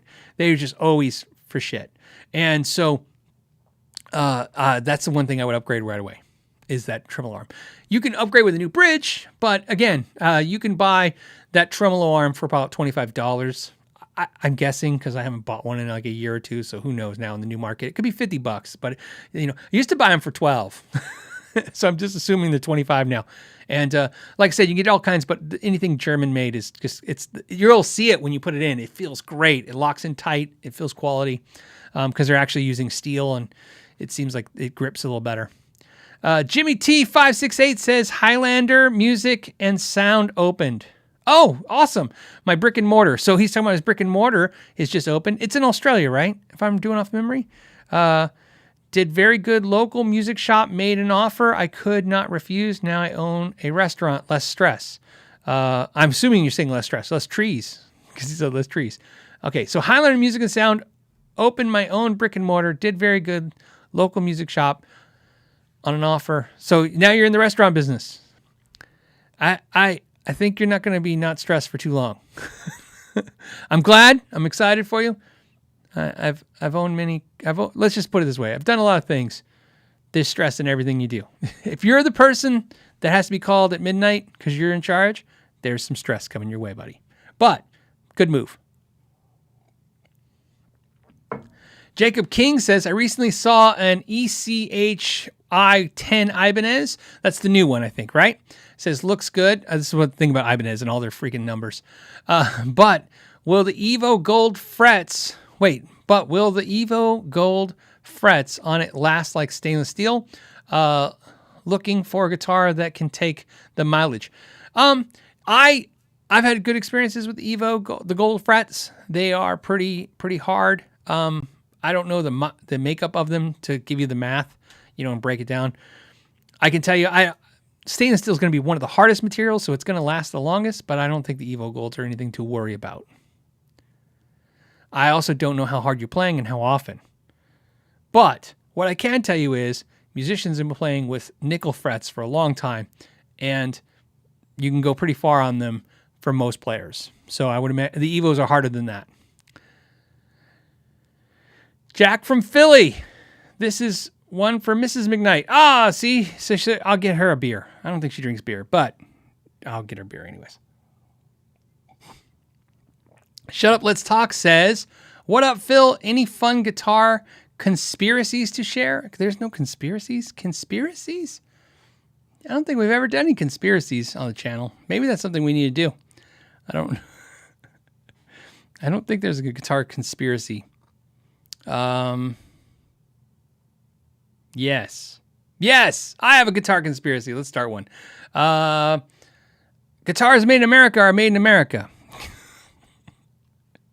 I always have fun with that one. When everybody talks about where guitars are made, they always say things like so firmly, just this is made in USA, and this one's made in Korea, this one's made in China. They forget the Korean one has Chinese parts, and the American made one has Chinese parts, and the Canadian one has Korean parts. And seems to be that way everywhere I go. But that's the conspiracy. All right. Don't know what I'm doing says here's a little something for the edibles jar. Thanks for the great vids. No, now go try edibles. I didn't do edibles. We talked about this. They legalized pot in Arizona, and I went to the pot place. This is dispensary. Very interesting experience, the dispensary. If you haven't been, if you're in a state that doesn't have it legalized yet, or if you don't know what this is about, this is not where you have to have a medical card or anything. You just walk in and just buy this stuff. And my experience with pot has been very minimal my whole life. I probably tried it once somewhere, right? Anyways, so we went to this dispensary, and you go in and there's like an ice cream shop and like bagels. I'm not making this up. You go in, there's like a little place to, if you get coffee, bagels, and I think ice cream. And there's like a waiting room. And then you go up to this counter, not the coffee shop counter, but you go up to another counter and you give them your name. And then they tell you to sit down or obviously buy ice cream. And then somebody comes out and gets you and takes you into another room. And it's all fancy, by the way, but you go in this other room and then this big room where they play techno music and it's all cool in there. And then it's like a shop. And then they have everything, like you said, edibles and all that stuff. So I bought a vape pen thing, and it was extremely cheap. I was shocked how cheap this was. The girl, when she rang it up, me and my wife were like, we had no idea what we were doing, and we're like, just seemed cheap. You know what I mean, price wise, because it still seems like this illegal thing. So we got a vape pen, and I got the. There's different kinds, of course. I'm just sharing this experience if you haven't experienced it. And I got there different kinds. I'm not making this up. There's like Jesus juice. They all have weird names, which just makes it. It's like if you ever go to sushi places where they have weird names for the sushi, like Eating Nemo or Red Hot Chili Pepper. Where I go, that's the names of the sushis that they have. Chuck. We have Chuck Norris. They have a Chuck Norris roll. Anyways.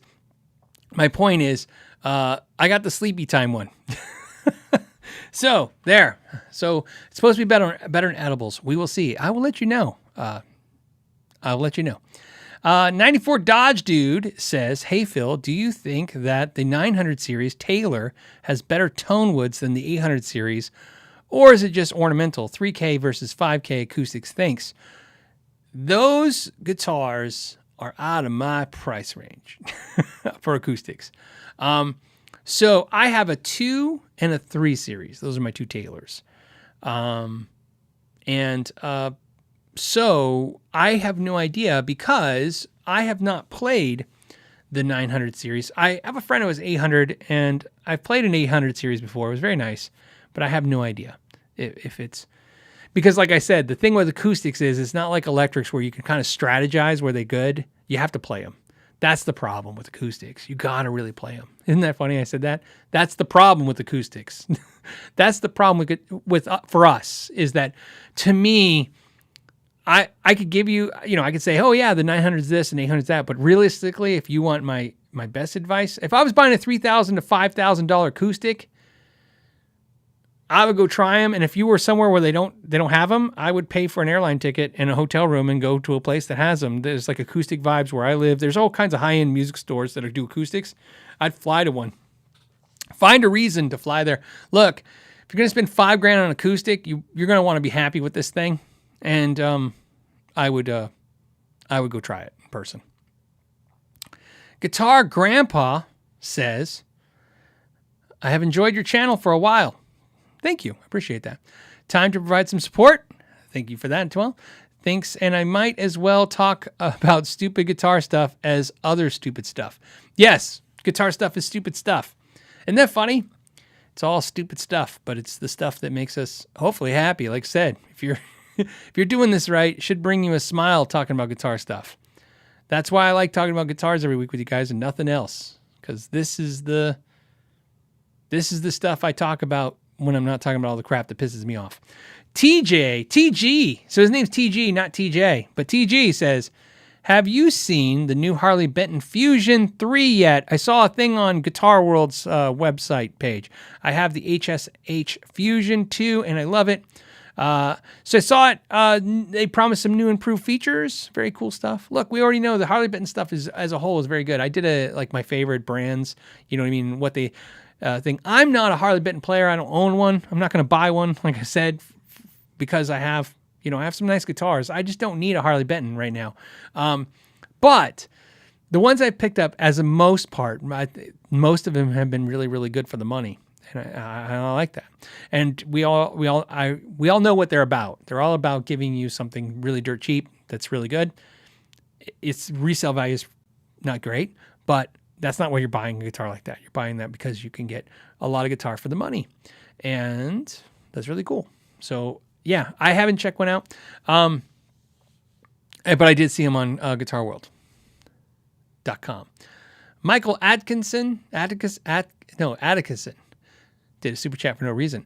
But then Brendan said, I recently inherited a 1996 Heritage H147.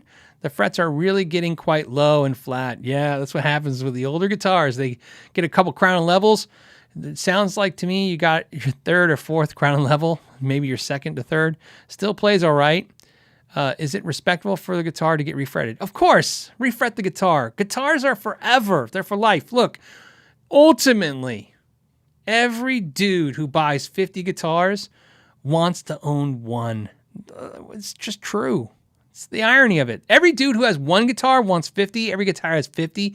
Wait, back up. And I shouldn't say guy because obviously it's, we have females, women, and men. But every guitar player, that's right, there you go. Every guitar player has one guitar, wants 50. Every guitar player has 50, wants one. That's really what it's about. It's you acquire these guitars because they make you happy and they're cool and they're good investments for the most part because, like I said, they pay more dividends than drugs, alcohol, or TVs or cell phones. So they're better investments than that crap, and sometimes even better investments than the stock market, depending how it goes. And the important part is that's not what you're buying them for. You're buying them because it's something to do and it gives you joy and it's something interesting and exciting, as not only as a hobby, but sometimes as a profession. But ultimately, when you get 50 guitars, you go, man, if I could just pick one, I would just play that one. But it's hard. Like I said this 2 years ago. It's hard to go back down. It's really hard. You see players do it all the time. The problem is like once you hit a tier, let's say you hit 20 guitars, you sell 5 off, you're like, oh, I got to 15. But then the next thing you know, you're back to 20 again. You will find a acceptable level of this stuff and sometimes it's price. Sometimes, for me, it's physical space. That's what always will dictate how many guitars I have. This is how much room I have in the house. This is what I can put in the house. I have this many amps, this many guitars, and I have this much allocated space, and that's what I can do. So to answer your question, yes, refret that guitar, have it refretted. I would, if you know how to do that, do it. If you want to learn to do it, do it. But otherwise, a guitar like that, it's a really cool guitar with a great history, and it's basically a Les Paul that's a Les Paul.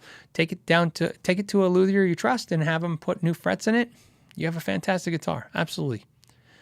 And then Michael did another super chat, but this time he said 10. It's all right. Groovy Music Lessons. Hey, it's Scott Grove. He did a super chat, and he did that cool little, the guy jumping. He says, thank you. I don't know why he's thinking me. He's probably thinking you guys.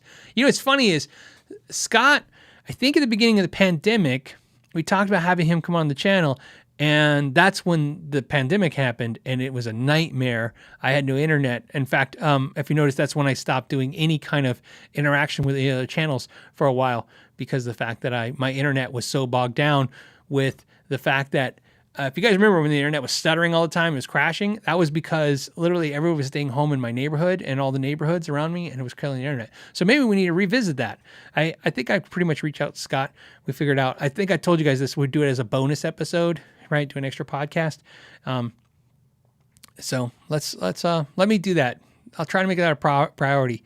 But anyway, Scott Grove saying thank you. And I'm assuming he's meaning you guys, but maybe it's to me. I don't know why he would thank me.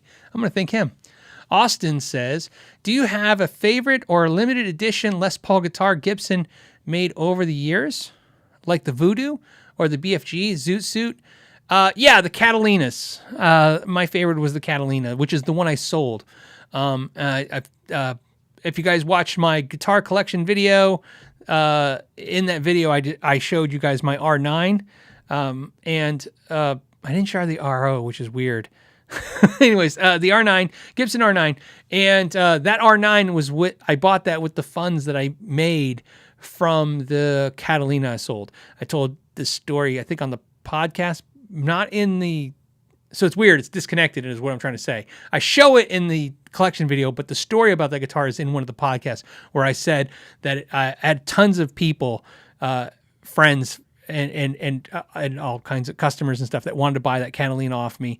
And finally, somebody came at me with enough grip of money that was just too stupid not to take, and they bought it from me, and I took that money from that and I bought the R9.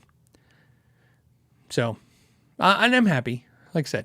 And the reason I bought the R9 is because in my life, which is, everybody's got some similarities out there. In my life, if you get a grip of cash for a guitar you sold and you don't buy another guitar, you're getting a new dishwasher or whatever, car tires. If I leave money in an account that I make off of a guitar, if I don't spend it on something in this arena, it'll get consumed somehow in the household expenses.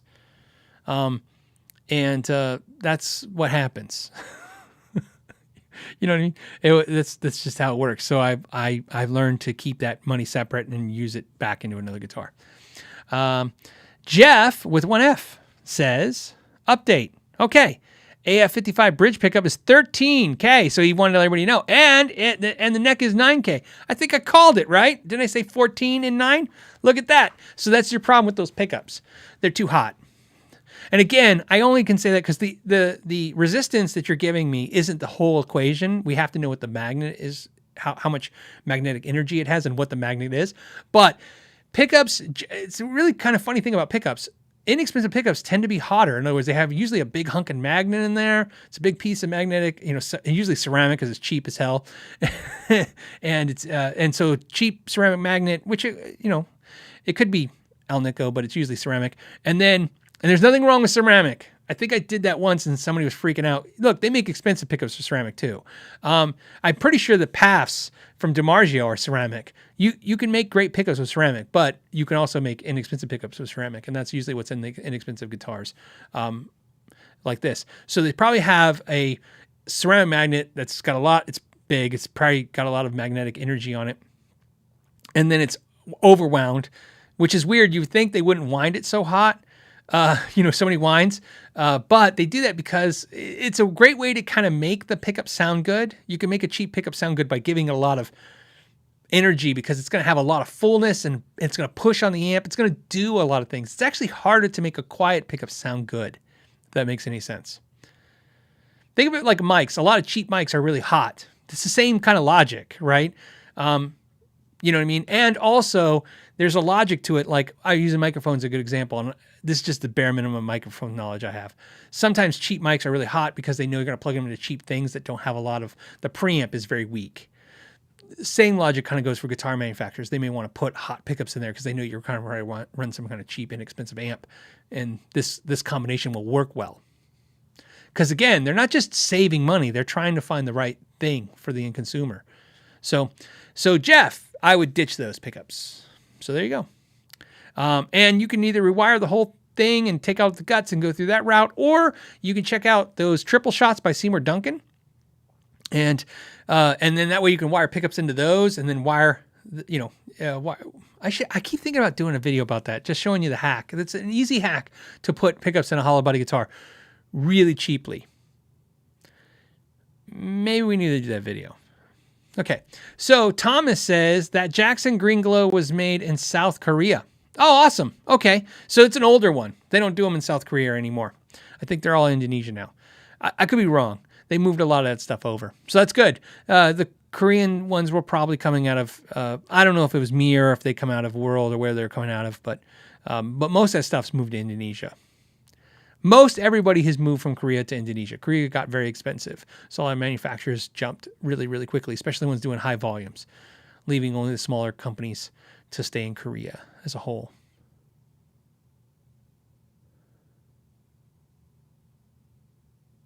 So, okay. All right. And real quick, let me refresh this real fast and let me see what you guys are talking about. I'm doing that.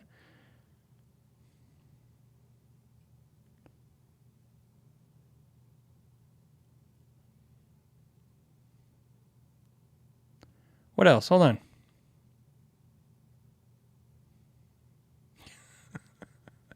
All right. Sean says, sometimes when I'm at work, I hit my vape pen while I'm pretending to tie my shoe, then exhale into my coffee cup and pretend it's very steamy. That is, I had to share that. That is some impressive stuff. Like, Sean, let me tell you, you are that friend that well, in your case, you were the guy, but in my case, you were the friend in high school that could always find a cool way to get stuff by the teachers. That's you, my friend. You did it. That's pretty smart. Bending over to tie your shoe, that's not that smart, but the blowing into the hot coffee thing is kind of funny as hell. That's awesome. I'm just hoping the next sentence isn't, and then I get into the giant tractor.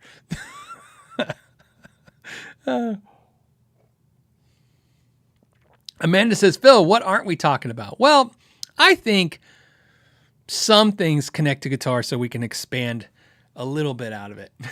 Like I said, we can pull the guitar stuff a little bit, is left as far left and out of the, I don't know, left the building is what I'm trying to say, but I don't know if that makes sense.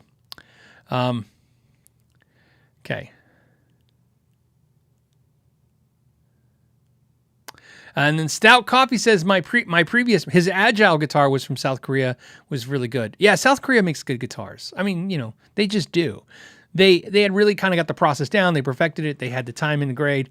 And, you guys seen, I did the interview with Jack Higginbotham of PRS, the COO who runs SC at PRS, and he explained why PRS left Korea for Indonesia. And I like I said, I'm not here to defend anybody.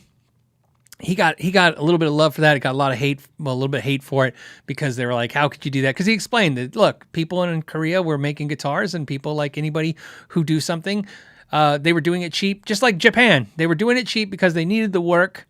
And so American companies went over there and got them to work really cheap, and we got really cheap guitars in return. And then as they built them, they wanted to increase their wages. And as they increase the wages, at some point, what's going to happen every time is if a guitar manufacturer is making guitars overseas and those guitars are coming closer and closer to the price of the ones in the USA, the consumer won't pay it. And so the manufacturer always gets accused of being horrible and doing this stuff. And it's probably partially true, but it's mostly us. We're really the slime bags in this market, the consumer, that is. We're the ones that won't pay it. And you know what I mean? So it's just the reality of it. If you don't like the way things happen in the world, you're free to try and change them. I highly recommend you educate yourself on the subject and do your best to improve it. But don't ever be the person who just points at other people. It's all of us. We're all guilty of everything. We all know. Okay. I have no idea where my flat screen TV was made downstairs. It's huge, by the way, and it cost a nickel at Costco. I'm pretty sure not the best circumstances where that TV is, but what I do know is that my first projection TV was made in the USA that I bought, and it was $3,800. I paid with it part of my Army bonus. So there you go. I really wanted it. So the whole point of that is, again, I'm not here to tell you guys what to think. I'm just telling you to remind you, if you have a problem, like how things run, you, like I said, educate yourself on it, because everyone always seems to go right to this obvious answer that's not so obvious. Like, for instance, guitars are cheap because where they're made. That's not entirely true. Guitars are cheap because manufacturers, they have a. We'll end on this note. I saw there's a super chat or two. I'll grab those, but we'll end on this note for the show. Remember, it's a rigged game, okay? The manufacturers, we're just talking about our industry. Here's why it's a rigged game. We know it's a rigged game, and if you don't, well, now you're about to find out. The manufacturers that build the guitars here in the USA also have sub-brands of other guitars made overseas. It's not like the American manufacturers in the old days of the car manufacturers. They're making cars in the USA, and there was cars in Japan made in Japan. They were importing them, right? And they were competing against each other in the market. That's not what's happening. What's happening is, and Gibson, Fender, PRS, and I pick on them because they're the biggest three. I obviously own all their guitars, and I like those guitars. But those manufacturers all have something in common. They make guitars in the USA, but then they also make guitars overseas. It's a rigged, right? It's not like they're competing. It's not like Fender American Strats are competing with an import guitar. That's a lie. If you believe that, you're so misinformed. Here's why I know it's a lie.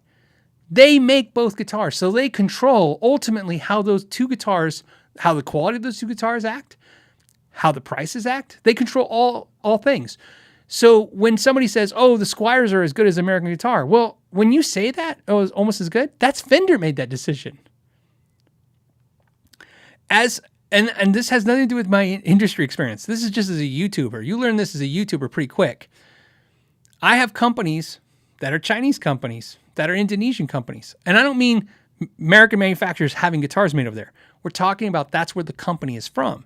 They send you product. That product is as good as anything made in the USA. It's absolutely. I've played guitars that are made in China that are as good, if not better than Sir. Not kinda, not like, not maybe, not if I did this extra work. They're just as good. And they will tell you that the reason they don't make that guitar for Squier is because Squier tells them not to. PRS is the same thing. PRS knows they can make SEs just exactly like Core. PRS said this. This is PRS. Paul Reed Smith himself has said this. He's got one in his vault. He's got a PRS SE, I think Tremonti, that's exactly like a Core that was made in Korea. And he didn't want it, right? Because he's a businessman. And as a businessman, why would you want a guitar that's exactly like your $3,000 American guitar in every way, but what are you going to street it for? That's the problem. What price do you make sense? Consumers aren't going to pay $2,000 for a made in Korea guitar, especially this. We're talking about something like 15 years ago, maybe 10. And so they're not going to pay $1,500 for the made in Korea guitar that's just like the Core. And if you make a $600 made in Korea guitar that's as good as your $3,000 Core, how are you supposed to sell a $3,000 Core? So it's a rigged game. They literally control both sides of the coin. Same with Gibson, same with Fender. And it's all manufacturers. G&L, we could pick on them all. If you decide to get in the business of making guitars in the United States and importing your brand overseas, you control how both qualities are coming out and the prices coming out.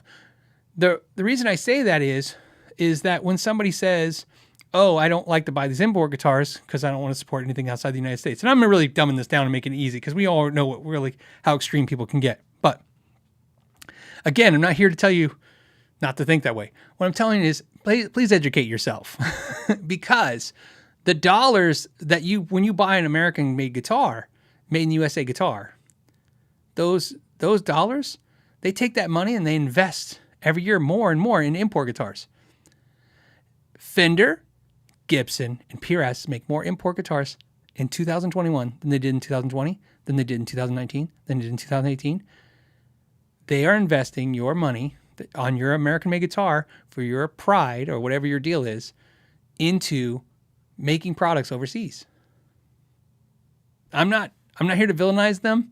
I buy all this stuff. I told you I'm a sucker like the rest of you. I just want to have a good time and buy a guitar. But if that's what you're trying to rationalize in your head is where the evil's coming from, you need to look at a broader picture of what the evil is, right? So that's why I said if it really matters to you, You gotta do some research is what I'm trying to say. It's not so easy. So like I said, hold on. The other thing is, I'll end on this too. This is not end on this, but I'll tell you this part. This happened when I opened my store. I was trying to do. I was a big into Sabine tuners, and this is the story I always think about. Always kind of, it's been stuck with me for many, many years. This is back in 2004. So in 2004, I carried Sabine tuners. Sabine tuners were made in the USA. That's not why I carried them. I carried them because it was my first real tuner. I paid $50 for a Sabine clip-on tuner that clips onto your music stand, not clips on your guitar. And so I carried the line of tuners. And, they were expensive. I can't remember when. Time kind of slips by over the years, but I think it was a few months after we opened. A woman called the store and she asked if we carried, ironically, a made in the USA tuner. What a weird question to get, right? I never saw this. And we go, yeah, we do. We carry Sabine. They're all made in the USA. And so she came down the store. It was probably a few hours later. She came in. I'll never forget her. She came with 2 kids. She had a boy and a girl. And she proceeded to tell us that she does not buy anything that's not made in the USA, which is very admirable, by the way. And she also does not support corporations or big box stores. And she only buys from small businesses, which is also very admirable. And she doesn't buy online. And she's very happy that we carry the Sabine tuners. So my wife went to ring her up, and it was $49.95. And at the time, because I didn't know what I was doing, because remember I just opened my store, I priced everything based on the Musician's Friend catalog. The Musician's Friend were selling for $49.95, so I was selling for $49.95. And I think I was paying $38 something. So if you know anything about the retail music industry, accessories should be double. Right? It's double mark, 50% margin for a mom and pop. If you pay 25, they pay 50 kind of deal. It's where you make your margins on the accessories. But obviously, Musician's Friend was cheap, so I matched them. She freaked out. She wouldn't buy it. She was like, that's ridiculous. And of course I just told you, I paid $38. I have a $12 margin. I don't know how much I can discount. You know what I mean? I can take off $5 and now I'm making $5. So this is why the story is not going to go where you think it goes. So she left the store. She didn't buy it. Never seen her again. Obviously, 13 years later, never saw her again in the store. Here's what's really interesting to the story, which is why I'll never forget it. I can't tell you if it was 5 months or 4 months, 6 months, but it was a few months after that. We actually had a Sabine rep. Like there was a rep that's back in the day, and they used to come in your store. He came in the store with good news, and here was the good news. Sabine shut down its U.S. facility, and it went all into China. All Sabine tuners made in China. Okay. And, I'm listening to the rep, and then he explains to me that the prices, the retail prices, aren't changing, but they're giving the dealers a 20% more margin because they got more margin because it's so much cheaper to manufacture in China. So now to this day, by the way, all Sabine tuners are made in China. And they used to be all 100% made in USA. And they didn't lower the price. They kept the piece. And they give the piece to dealers. And I'm sure that's like the hush money, right? Because then if I'm making more margin, I'm going to be more happy with this. Actually, what happened in that scenario was we stopped carrying Sabine. I never ordered not a single Chinese-made tuner, not for the reason you're thinking of. Unfortunately, I'd like to say it's because I went to another American tuner company, which there wasn't. I actually then pulled in Korg. That's how I pulled in Korg. Because I was like, if I'm going to buy made in China tuners, I'm going to buy the ones that are $9.99 and $14.99. Makes sense, right? My point of the story is that that lady who was so righteous was really full of shit. She was the worst problem. At least if she was honest about what she was thinking and doing, there was a shot. So that's what my whole point of that is educate yourself, figure out the best thing for you, of course, but also in this industry, in this guitar industry, like I said, pay attention to what's really happening. I always think it's funny when people talk about where stuff's made. We all talk about where stuff's made. We're one of the last industries that talk about it heavily. I think it's important. That's why I talk about it. That's why I disclose it in every video where stuff's made. I think it's more part of the education process, but it's on you guys to also educate yourself with what that really means when something's made somewhere. How much of it's made where, why is it made there, and what's the end game for these companies? Because like I told you guys, when I go to these American factories, what I notice is their end game doesn't always seem to be they're going to make bigger American factories. All right. Now, so we're on that subject. Let's go back to some super chats, and hopefully we'll end on something a little bit less industry and more just on guitar stuff. James TG. Okay, this is great. TG said for the pot story, and then James said for the dispensary. All right, that's awesome. We'll end on that note too. Not end on that note, but that's great. That's great. Thank you. Jesse said court action DLX Plus with a Mark bass built-in preamp. I love the setup, but not the sound. Replace the pickups or the preamp. Recommendations. Well, a lot of that sound is coming from that preamp. You know what I mean? That's what you have to think about. But I know it's going to sound, this is why I'm telling you this way. A lot of the sound comes from the preamp on a bass. It's just, how it works. But in my experience, the pickups are where you really need to focus. I would change out the pickups. Here's why it sucks. This is why your answer is going to suck. It's the worst answer I can give you, but it's the best answer I got. The reason I say suggest replace the pickups is if you replace the pickups and it sounds great, you're good. If you leave the pickups and replace the preamp and it doesn't sound good, you're going to have to replace the pickups anyways, right? Basically what I'm trying to say is there's a 50-50 chance of what you got to try. But I found better results replacing the pickups on an active bass preamp bass than the preamp itself. That's just my suggestion. Change the pickups, and then if that doesn't work, you got to change the preamp. Where if you change the preamp, you're probably going to have to change the pickups anyways. 94 Dodge Dude says, when will Nathan be back on? I have a question about my 594 nitro over cellulose paint job means versus nitro over poly. Sure. So, you can get a hold of Nathan. He's got an Instagram account, and you can, he's pretty cool getting back about questions like that. As you know, he's pretty knowledgeable and he's pretty nice dude. He can get back to you. He doesn't get 6,000 emails. So he doesn't have to, you know what I mean? For me, it's like a filtering process of how do I get through these emails? Every day I wake up and I go, who am I going to disappoint today? And then I do my best. But he's actually, you could probably get a hold of him pretty easy. If you send me, if you can't find his Instagram, if you send me an email and just put in the subject for Nathan, I'll just shoot it straight to Nathan. He'll be pretty good at answering your question about that. But having him back on, it's just when he's back in town next. The last time he was in town, we did the Jackson video, but there wasn't a whole lot of other time to do anything other than that video. So there you go. And then that's the end of this, the question stuff. And then, like I said, back on that subject of the thing we talked about that I kind of beat into the ground. I hope it was enlightening. Like I said, at least an enlightening perspective on that.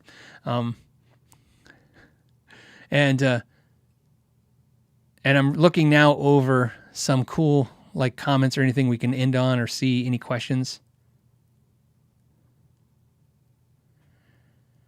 Jeffrey says, hey, Phil, why do I always want to buy a guitar when I watch your podcast? That's interesting. I don't know. Probably because there's a lot of guitars behind me. I'm the same. Over the years, I could tell you, we obviously Scott Grove was on earlier, in the chats and stuff.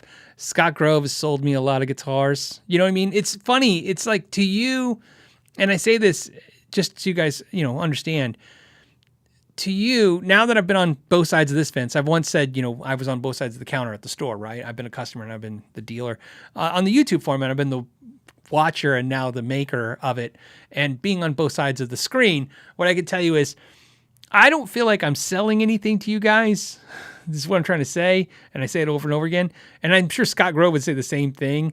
I remember watching his videos going, oh, I need one of those. Same with Pete Thorne. Pete Thorne sold me in fact, I have it on my board right now, my Plexi Drive, Carl Martin. I bought that in a Basement 59 because of Pete Thorne. It's just how it works, man.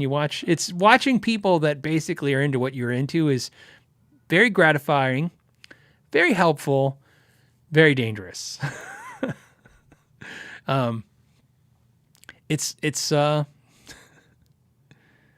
So it's tough, right? It's a tough thing.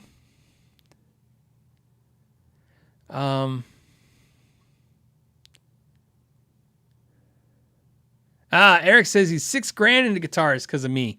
Because of me? Oh, that's too much credit. Okay, hold on. I want to do one more question, just because we have a couple more minutes for it. We haven't gone long in a while. Last couple episodes have been a little on the shorter side, which is good.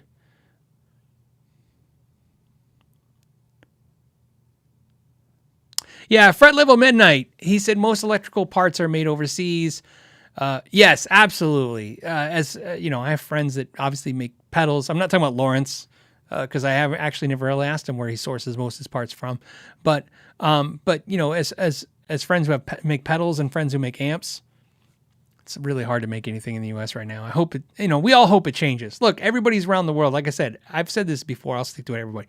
I'll stick to it over and over and over again. I want businesses where I live to grow. That's important to me. It's local businesses. And then after that, I want businesses in my state to grow. And then after that, I want in my country to grow. And then after that, you know what I mean? And I think that's very normal. I don't think there's anything wrong about you wanting to have your economy do really well. And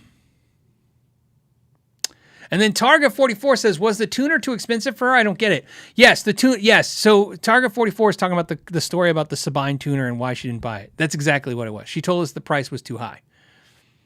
And obviously the point of that story was it was obviously too high for a lot of people. And that's why Sabine, I guess, went overseas. You know what I mean? But my point is that she was so determined to tell us how she's going to do the right thing, and then she didn't basically. You ever heard the saying bullshit walks and money talks? That's what she was. When it came to pulling out the purse or the wallet, that's when her American pride stopped. That's what I'm basically getting at, is that everybody likes to talk a good game, but it takes a lot more than that. I think that's probably, I could have saved you guys a long story if I just would have said that. I apologize. Okay,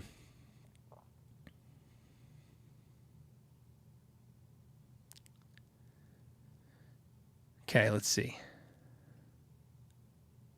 And I think that's it. I think that's all the core of the questions, right? I didn't miss any super chats, did I? If I do, like I said, I try to scoop them the following week.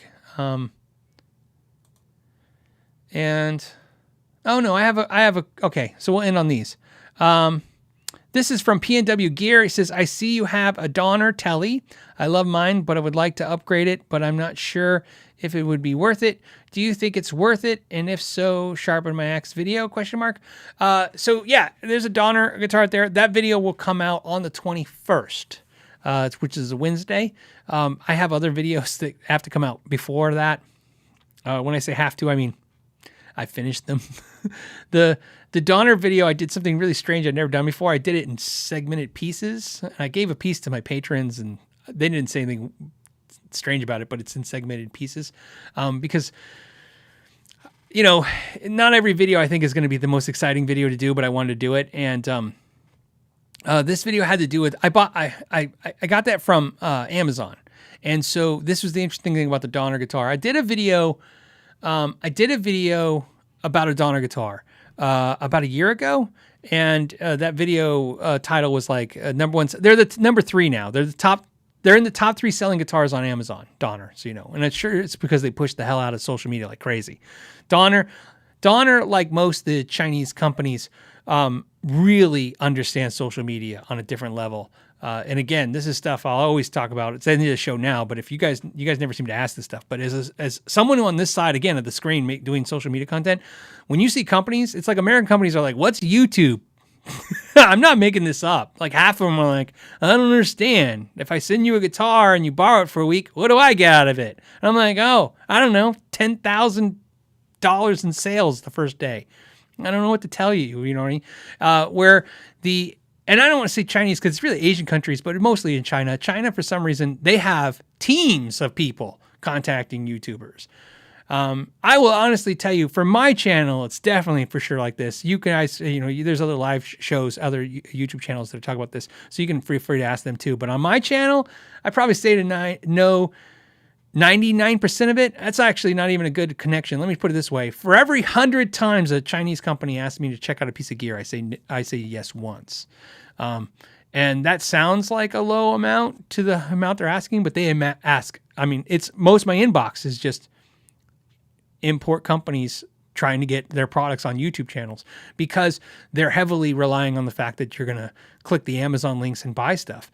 Ironically, here's the problem as a YouTube front is that those videos tend to do the best views. So, and usually come with the highest subscription rates. It's like this never-ending cycle of this stuff.